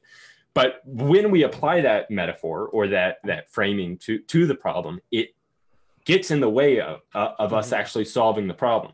And it's only through, I guess this is kind of where his Buddhism gets in, when we can step outside the frame, that we can figure out what is necessary to solve the problem. Whereas within Christianity, this is maybe the distinction that can be made between Christianity and Buddhism, is that Christianity has to retain its narrative frame and structures as a religion, whereas at least his kind of take on Buddhism is that there's no mythology that is necessarily tied to it, and so you can use whatever mythology is needed for whatever problem is at hand. Yeah, which well, I think is an sorry. inaccurate reading of Buddhism, which I went over last time. But Well, it's probably I'm not very familiar. the point well taken. Yeah. I'll be right back. Okay. Yeah, sure. Well, so what you were saying, I think, comes back to he spends a large amount of time in this lecture, one of these lectures, and talking about the combinatorial problem, and what the point he's making is that there's so much information out there, and that most problem solving cannot be solved just by pure logical deduction. Because the reason being, we have incomplete information, and there's so much information out there. There's so many options, so many different paths one can take, that if we applied a purely deductive or logical road, it just becomes combinatorially impossible for our brains to handle. Plus, he brings up the point that for a lot of the problems that we're facing, they're not well formed, so that an algorithmic kind of dismissal of certain actions we don't have enough information to sort of know that whether or not we can make that computation. And when he says not well formed, more ill-defined, it's not that it's badly defined in terms of doing something wrong, but by its very nature, we don't have all the options. There's information missing, so we don't know all the paths that one could take. And so because of this, rationality cannot just equal being logical, because being logical is not being just purely deductively logical. It's not going to work in so many problems that we have here. For example, he has the problem of taking good notes. Okay, what's the logical deductive approach you can take to taking good notes? If it were that simple, we'd all have the same notes. But you can even use the kind of like current state, ideal state. Okay, I want to have good notes, and right now I'm in a position where I don't have good notes. What do I do to kind of get there? And you can't use just pure logic to do that. You can use inference. You can use inductive logic. You can and whatnot. But so there's a mistake when you hear people just talking about being rational. Just means being logical. That's way too narrow a definition of rational. Now, so he brings in he brings in knowing when to apply logic and in what order. And using it to overcome self-deception and to optimally achieve your goals. And then he brings in insight into reason. And this is where I say he brings it all home, where he says, that you need to have insight to be rational, and these psychotechnologies that he's talking about helps improve insight. So therefore, that is one of the reasons why we should be employing all these psychotechnologies. So what is he meaning by insight there? Just like as applied wisdom?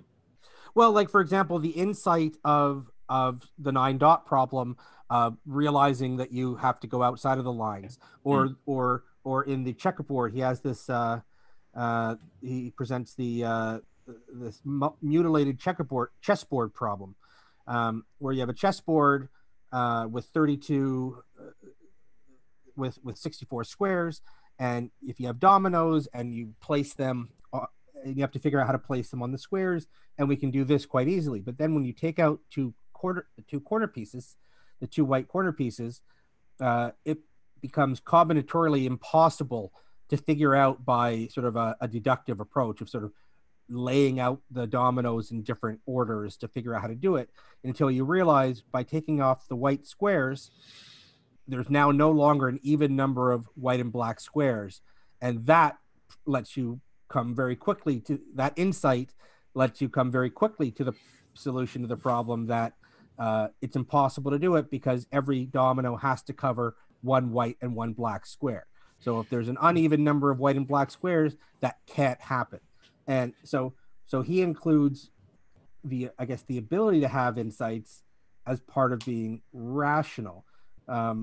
Which I get to some extent. To another extent, I think having the insights is important, but I would think, just like we described, your insights can be very misleading as well as very intuitive. And so we sort of have to have the insight, and then we have to apply reason to our insights to figure out if if we came across a good one or not. So I'm not quite sure I'd say insight is necessary for rationality, but rationality is necessary to have good insights, to apply good insights. I might reverse it a little bit there. Well, I guess it kind of depends on what you're meaning by rationality there. Like, if he's pointing out, like, it seemed like he was making that to be rational is to be able to come up with insights to these sorts of insoluble problems, or like currently insoluble. But you could have, but the insights have to, you can't just have the insight. You have to have the insight and then figure out whether the insight was right. Because I can have a whole bunch of aha. No, that's not good. Aha. No, that's not good. Aha. Okay, that one works, right? Like, so it's not the insight that makes you rational. It's what you do with the insight. The like how well the insight actually applies to the problem and resolves it. Yeah, it's tricky. Like, it's like, I hesitate to think insight would just pop into your brain. Like, you tend to think of rationality as this reasoning process where insights sort of just poof, they pop, they appear. And I think what he's showing is these psychotechnologies like meditation can help you have more of them and help you put you in a position so you get them. But then once you have them, I think that's where the reasoning starts. So I would almost call them irrational, like that they could be, again, they could be good or they could be horrible. I mean, I think you could have very clever insights that are just wrong, purely wrong, very inventive, but don't go anywhere or lead you into disaster, right? So I've had plenty of those. Right. So should we just call having insights reason? I don't know. On the other end, I've also at least half of those times, if not more, it was precisely my attempt at a rational application of the insight that resulted in the error. So say that again. It was precisely trying to form a rational response to an insight that produced the error. That produced the error or identified the error? Actively produced. So like the insight would have worked if you hadn't have tried to systematically approach it? I guess I'm probably going to end up diving into metaphysics on accident here. But yeah, in my experience, the rational faculties of my mind actually seem more like it's almost like they are the fearful response to being unable to actively live an insight. So upon being too afraid, I'm probably misusing the way that you were using the terms, but I'm just going to forge ahead anyways. In the fear of doing what the insight would have demanded of me, I instead sought alternatives and rational formations to encode the insight such that I could either find an alternative pathway or I could recognize my own failure and hope that I could transmit the insight so that somebody else could pick it up. Yeah. Can you hear me? Yeah. Okay. So I want to say something about this. Oftentimes we do that kind of thing because a lot of our ideas or thoughts are more or less implicit. They're not really explicit formations. Most of the words that we have that we know we can use, we don't really know the definitions, but we use those words anyway. And so the same thing is with these kinds of implicit insights. We have an idea that this thing will work. We're pretty sure it'll work, but we really can't frame it in such a way that, explicitly to confirm it in a more conscious way. So, that's what generally restricts people from doing those things is they can't talk about it in an intelligible way, so they're just like, well, it must not make sense then. Well, that's just not true. It's just Although you could always just do it and see what the results are and experiment. Like, sure, but even then, another it way. would just be like accidental to, and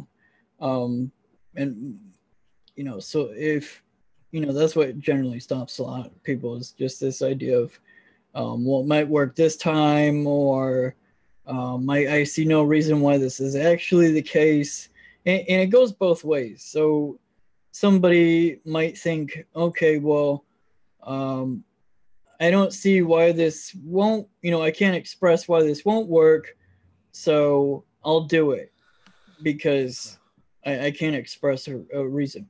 And so they do it and it doesn't work, and they're like, okay, well, I now I know why it won't work. I just didn't know how to express it before. Right. So but if insight is about, if rationality is about reducing self-deception, then if we're not applying a process of reducing self-deception about our insights, how can it be part of rationality? Like there has to be some process of saying, is this insight useful or correct or in the right direction or not? And I think if we can't frame it, that doesn't necessarily mean it's wrong. But if we can't come up with an explanation, that's a hint that maybe we don't have it as much as we do. And it should make us think twice before just jumping on it. It's appropriate fear, I would say, because if, again, it's like, what context are we operating in? From the point of view of survival, certainly following irrational impulses, well, that's not necessarily true, but we can say, particularly in the world we find ourselves in, where navigating it is much less about dodging a mountain lion than it is, figuring out how to make a good investment or, whatever. Right. A lot of times the way to really figure this out, what you should do is do the whole cost benefit analysis kind of thing in terms of risk reward. So you basically look at the situation and say, okay, well, if this doesn't turn out, what is this going to look like? Is it going to be really bad for me, or is it not going to be bad for me? So you could take, for instance, cooking a meal that you haven't made before. Like you have this thing you have made before, but you want to try a new ingredient. You have this implicit understanding of, this seems like it will turn out well. This ingredient seems like it should pair really well here. Or if I do it this way, it'll work out this way. Now, if it's a meal that you have to consume before you go to work, you probably don't want to wing it that way, because then you'll just be without a meal if it ends up bad. But if it's like on the weekend and you can just be like, okay, well, that sucked, so now I'll just try to make it or something else instead, because that thing didn't work out. So it depends on right. And look, and what you're doing is a process of reducing self-deception, and in a way that's least harmful. So that's right. What you just described is being reasonable, right? Yeah. But it's not just the insight, it's what you did with the insight that made it reasonable or not. And so I also want to offer a counterpoint here, which is when it can basically, if we're operating within the wrong context, then we won't be able to recognize the proper risk reward analysis in order to actually make an informed decision. And that actually all of life is within a context we don't understand. Well, that's about assessing the arena. That's assessing the arena that Vervaeke talks a lot about, which he says these psychotechnologies are scientifically demonstrated to help you assess the arena. That's part of why he advocates these psychotechnologies, for exactly to figure out the context. Yes. That it makes you better able to, it doesn't tell you in advance what the context is, but ideally it should make you better able to assess the context. Yes. And therefore better able to assess your role in the context. Yes. And just to hit on that at a larger scale, right? Of course, the figure of Christ or the figure of Buddha both represent people that are absolutely not playing that game at all, right? They're pushing everything right to the very ends. And pretty much every hero archetype that we have functions on not operating by this risk benefit analysis, which is to say, from our perspective, the world we think we are living in is one in which their behaviors look absolutely either irrational or irrational. But right, the supposition underneath it, when it is a successful person, like, well, Christ would be hard to argue it's successful if you don't buy into like it. Abraham. Yeah. Abraham's a great example. The benefit never comes, not in the way that it says it's going to come. And likewise, you get the same type of story when it's like the knight slaying a dragon or whatever. There's always these moments in the story where that whole thing gets thrown out the window, and then it kind of like functions on faith alone, right? Suddenly the Lady of the Lake comes up with Excalibur, and now the story makes sense again because of what? A magic lady in a lake with a magical sword. A Deus Ex Machina, yeah. You're only a hero if you don't die. Yeah, well, that's the other part of it, right? But that's also not true because Christ dies, although he resurrects within the story. Sure. It's basically, like a lot of the movies and stuff, and stories we hear is, we know it's going to work out because otherwise the story would be considered a tragedy and not a hero's journey. Yeah. Right. Because if the hero dies halfway through, then there's no success there. Yeah. Although sometimes the hero will die, and then by continuing to watch the rest of the story play out, we recognize that what looked like a failure ends up being an actual success that the hero themselves could never have known. Yeah. Okay. Well, again, there's also sacrifice, right? Sacrifice. So you win by sacrifice, but better things happen because you have better things happen at least to others by through your sacrifice. So that's another. What I'm more or less very irrational if you're kind of like a rational egoist or a hedonist or something like that. Although, is it because you die? I mean, at least for a moment, feeling really, really good. Right? Like, not if you had no idea. Not if you thought you failed. But then you haven't sacrificed yourself. If you don't know you're sacrificing yourself, then you're not sacrificing yourself. You're just. That's what I'm saying. That's what I'm saying about these stories. Is the hero fails, like they die from their miserable, own perspective. They die like they've lost. It's over. Right? It's only because we keep telling the story that we then see the side effects of what they did. I think people generally sacrifice themselves if they believe the sacrifice will lead to the outcome, they believe they wanted in terms of like their group somehow succeeds. A lot of the case of sacrifice, but sometimes people die not with an intentional sacrifice, but just in the pursuit of the change they're seeking.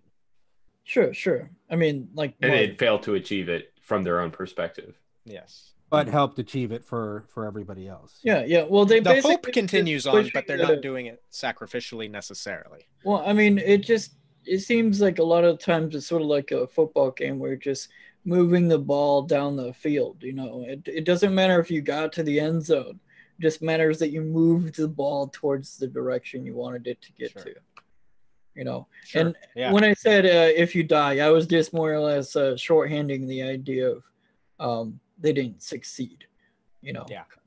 Success could be, success generally ends with death, but in some situations it doesn't. Yeah. Again, my whole point of bringing this all up was just to kind of offer the counterpoint of this frame of conceptualizing everything within rational and insightful grounds, right? I don't think it is a wise move. Here, I'll just bring in another random word. To throw out irrationality as something very not only fundamental and to be ignored, but fundamental and highly important. Well, sorry, how are you defining irrational versus, I would say, like irrational, where it just doesn't come in? That might be a better way to put it. Irrational in the sense of not engaging the rational faculty, as opposed to irrational, which is saying I came up with a rational idea and then did the opposite. Right? Like I'm not. Right. That's not what I'm commenting on. So much as the irrational. For example, hitting a baseball. There's a whole lot of analysis going on, but we don't really call it reasoning. It's just our instinctual computations, or getting to the point where we can make contact. Like we as can't opposed to throwing the bat into the audience behind you.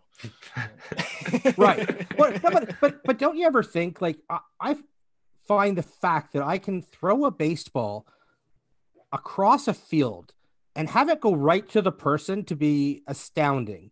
That, like, I have no concept of how I'm doing it.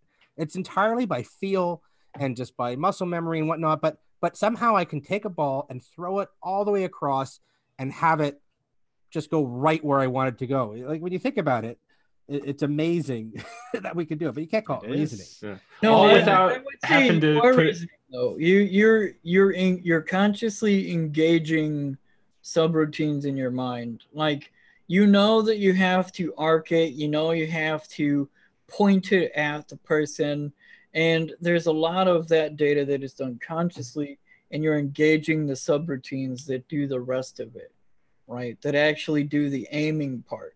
Because that's essentially why you practice, because you're training the subroutine, this conscious part, the tool, to do its job, right? I don't know if you've ever done this, because it sort of bothers me. It's the similar kind of idea.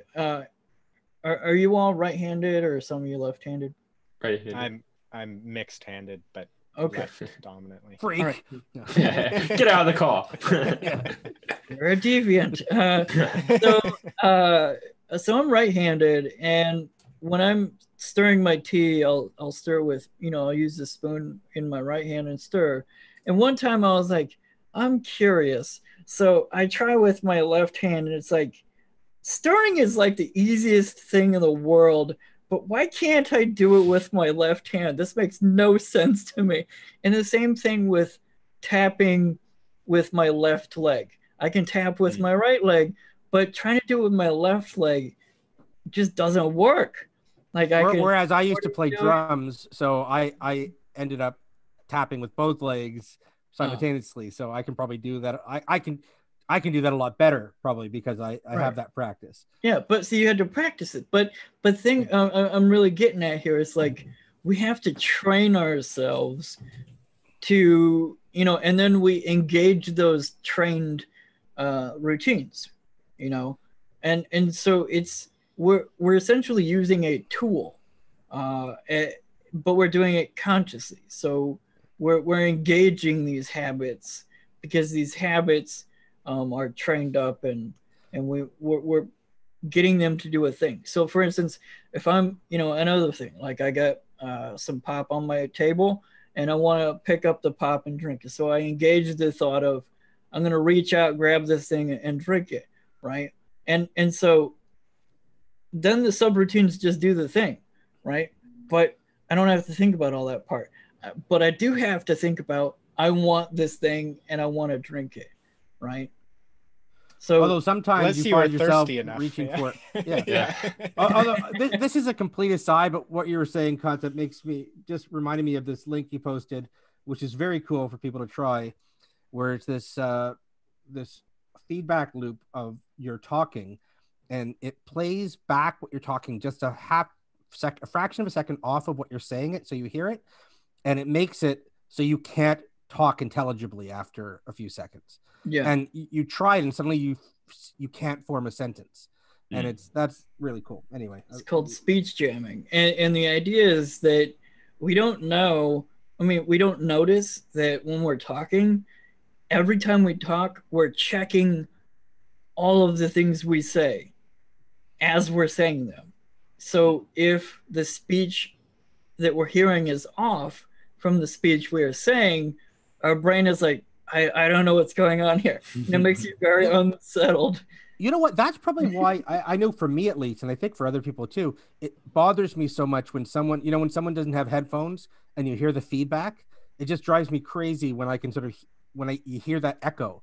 And it's probably related to that it's setting my brain off, that my brain's getting confused, which is why it'd be like, who has the echo? Stop it. But it's probably a similar thing. And I wonder if we continue talking through the echo, if we start not making sense, because that's sort of, I take it as a chance to practice. There's a video on this, and this guy had this speech like memorized, and he said this speech over and over and over again for years. And he tried doing the speech, and he's like, nope, can't do it. With the speech jammer, or just in general? Yeah, with the speech jammer. Okay. Even the thing that he has, like, just practiced. It's not something off the cuff. It's something very purposeful that he's done many, many times. It still doesn't work. See, I would imagine that would make it worse than off the cuff. No, because you're looking for precise signaling. It's not conscious at all. Like you can't control it. Like I found when I talked faster, I could get through it faster, better. But I realized it was just because I was talking so fast, I wasn't hearing the feedback loop. So I was able to continue. And as soon as I slowed it down again, I was back to talking like it was. It's really cool. You should post it in the side chat again, Concept. It's really fun to. POD, I didn't feel like, were you looking for an answer? Because like I didn't get an answer certainly because, the problem of insight and how to evaluate it, right?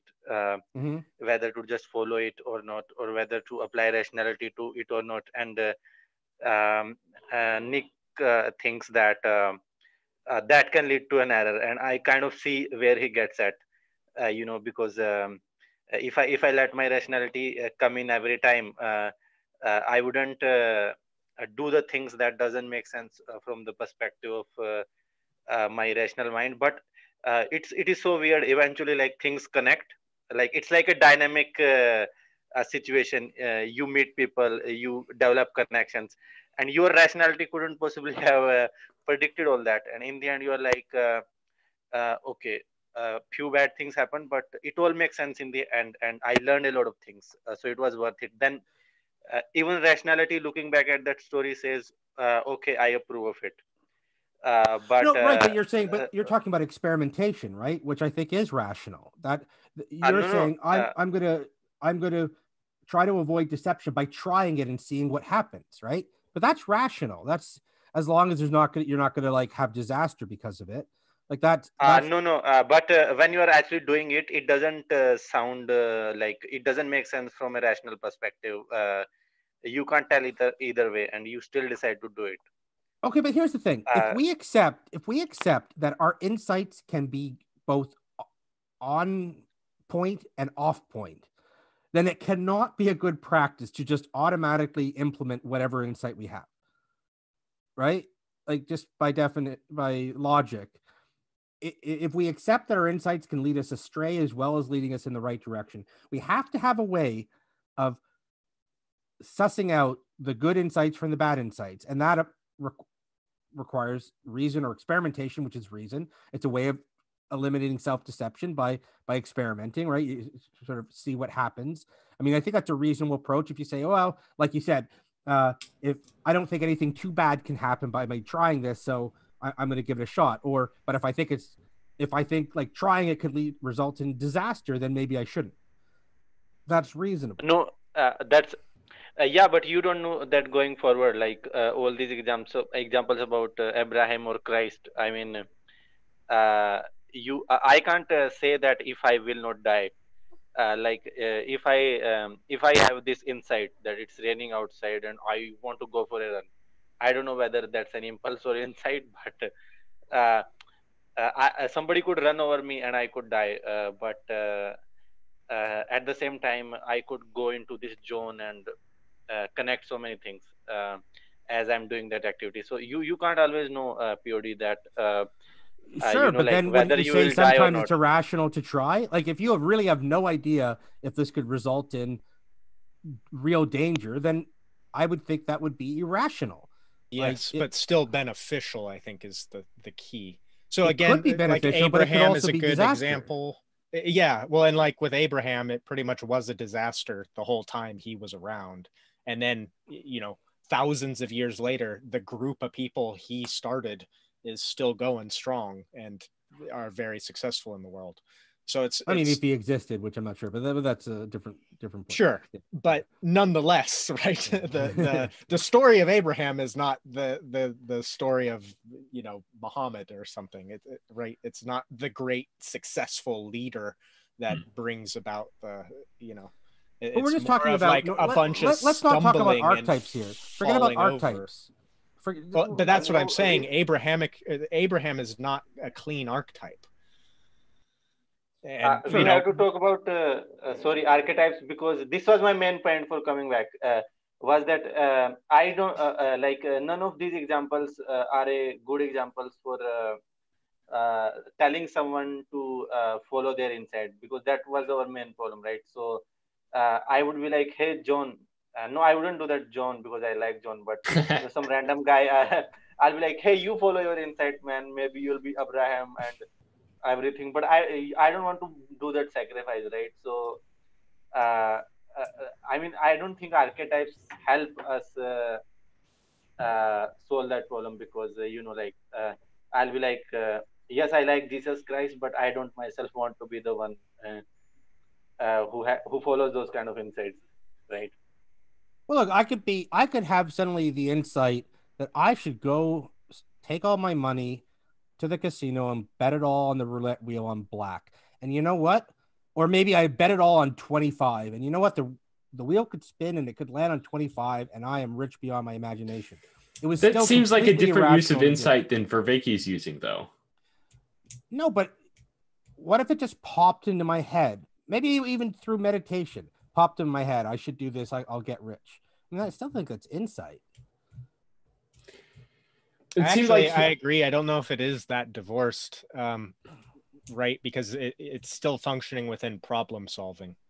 Yeah, I guess in this so. case, the problem solving being how do I make more money? Yeah. Right. Yeah, I suppose so. Like if that's the central problem that you're facing within your life, and then that's the prescription that you've kind of derived just out of the blue, then yeah, I guess it'd be sort of an insight that you could. So, okay, I like what you mean, pleasured out, or that there needs to be some sort of like basis in which we can kind of like determine whether or not our insights were good or bad, because we can derive these sorts of things. And it's, I don't know, at least from a pragmatist perspective, the final concluder, I guess, is reality itself, or history itself, as to whether or not the practice was correct. But of course, that kind of gets into consequentialism. Well, that's it. And like, also the problem that it's dependent socialism. upon the frame. Like something might look like it was the correct action to take 1 week after the action was taken, and then like 2 months later you realize, oh shoot, that's exactly where my life turned towards the worse. What is it? There's the Taoist poem about the old man that says maybe. Yeah. The horse leaves and then comes back and then it's like this whole chain of stories, and it just refuses to say whether it's good or bad, and all the neighbors are like constantly in this cycle of like, it's great, oh it's terrible, maybe. But look, but like take socialism. I can accept that on paper socialism or Marxism, say, may make a lot of sense, and I can imagine a set of circumstances where it could actually work out pretty well. But our history with it has led us to believe that it's very high risk. And I would say, even if my insight is, you know what, this could really work, we could do this right, the risk of it going wrong seems to be so high that it is not reasonable for us to just try it, at least in some revolutionary form. So I could still have that insight that, yes, I can see it working. I can see it. I can see the pieces moving, and it all fits, and still say, you know what? It's too risky to try. My reason tells me the chance of missing and resulting in disaster is much higher than the chance of hitting my target and having utopia. But see, then I also again wonder if reason is the right word, because the failure of communism is largely the irrationality of humans. Which is to say, if we were programmable robots, it probably would work great. But it's all the like, it's forgetting what a human is that makes you think Marxism's going to work. So, what is that? Is it then rational to adopt irrational? Always, yeah, exactly. Yeah. Like we start getting these redundant kind of definitions after a certain point. Oh man, I had something else and I forgot.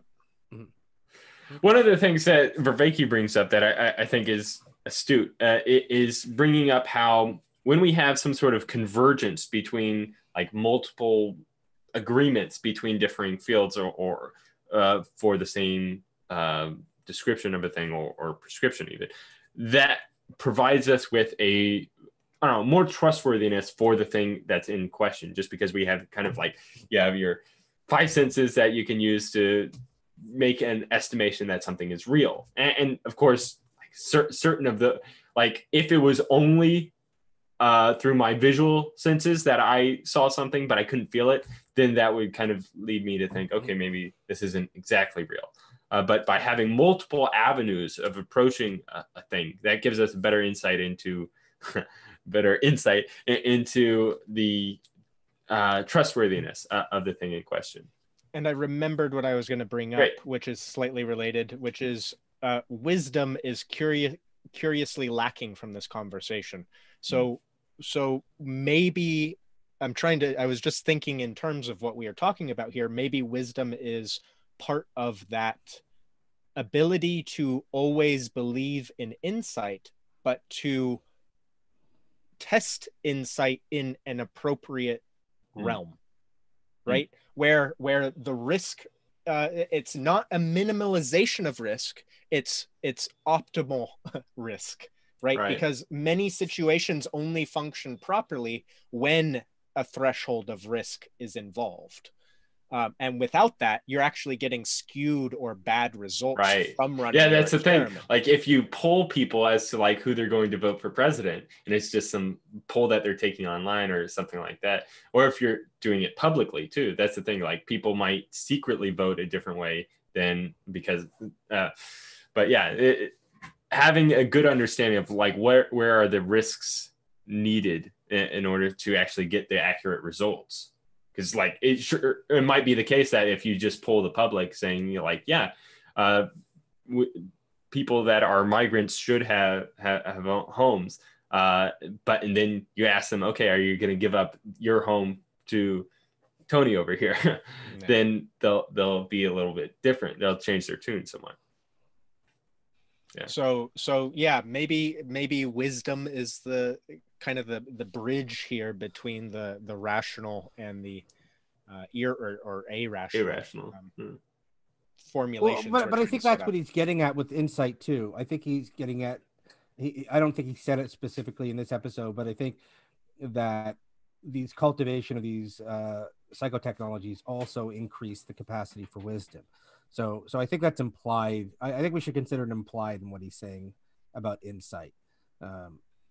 Oh, see, I would say it's dangerous to connect wisdom with insight. Really? Connect is fine, right? They obviously are related, but I would not make them synonymous. Otherwise, no. But what I'm saying is the same psychotechnologies that help our capacity for insight, I think, help our capacity for wisdom. Right. I think he would say that. And I think that's what he's getting into in the next episode. I mean, he ends off by saying, like, he talks about mindfulness, which gives your ability to restructure your salience landscape. He said we're starting to see how the problem formulation and relevance realization is central to being a real world problem solver, avoiding combinatory explosions and avoiding ill-definedness. So that was something he had mentioned during the lecture, like just in a single instance, and I wanted him to discuss it further. So it's nice to hear that he'll bring it up further. Is the the ability to kind of change our salience towards things. And he mentioned practical induction, which is by Elijah Milgram, I guess. So I don't know. It sounded very interesting, and I've seen him sort of apply seemingly the practices from it in like changing the way in which we think about things, so that one example that is springing to mind is a conversation he had regarding free will, and he's a compatibilist, but he brought up how even if free will did exist, he wouldn't want it, because he would much rather be deterministically driven by the good, the true, and the beautiful than whatever his own wills and desires were kind of like drawing him towards. He would gladly give up his free will in order to be deterministically driven by. Wait, I think he wasn't saying that is what it, but what if you could be deterministically driven to the good? And I think that would be preferable to but it was very interesting to me, because it is very much the, I guess, use of practical induction, or the changing of a person's salient relevance to a certain concept. Yeah. Because like, at least for me, like being somebody that initially, and I'd still say I primarily lean more towards free will, that it was a interesting way of approaching the problem, such that the alternative could be viable for me. Right. And I think that is a highly useful tool for these types of conversations, is by putting forward first okay, what if it was this way? Then would you be more accepting of the alternative hypothesis? And then once both people have at least some avenue in which they could accept the alternative hypothesis, then they could actually have a fruitful dialogue, so that they can actually determine which hypothesis fits or holds more water, really. But we should probably close it up for tonight. Did we make it through all three? We did. So. I think we did a good job. Yeah. I think I was going through my notes, and I think we basically covered awesome what we wanted to cover. Yeah, that was really good. And so probably for next week we might do 3 again, maybe 4. I don't know. I kind of want to like go through the rest of these, just so that we can catch. I mean, I know we're not going to catch up, but I don't want to be too far behind the Vervaeke train after he concludes the series. Yeah, but it depends on how much content is within. Yeah, right, because some of them may be more meaty than others. Yeah. But I mean, we can always listen to 4 and then decide what we're gonna do next week. But I did not re-listen on this conversation, but I will make sure to do so next. And Concept Tide or Submit, if you guys want to join for next week as well. Yeah, it'll just be John Vervaeke's Awakening from the Meaning Crisis, episodes 28, 29, and 30, and maybe 31. Depends. All right. Thanks everybody for joining us. I don't know if any of you guys want to shout out or make plugs for anything that's going on with you guys. Pleasure. Or Brett, what's going on with your channel?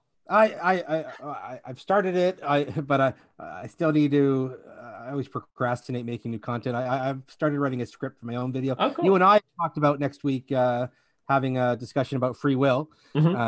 And I've got a couple other discussions that I'm just trying to nail down dates for with some Christians on various proofs of God. One on the ontological proof for God, and the other on actual potential. I think that's the argument for motion. Yes, yeah. So trying to get those discussions going, and I've got a few topical videos, but I've just got to force myself to sit down and do it. It's easy to think about, and then doing it, I'm finding I just need to sit and do it. But I have started writing a script, so I'm getting there. Nice. So everyone like and subscribe. Oh yeah. You can Yeah. find me at Pleasure of Doubt on Twitter and it's Pleasure of Doubt on YouTube. All right. And I will in the stream, unless Concept Hut, I don't know what's going on with you. What do you mean? I don't know. Anything you want to plug? Your Twitter or anything? Everyone should read the letter exchange me and Yes. John Buck are having on rights. Yeah.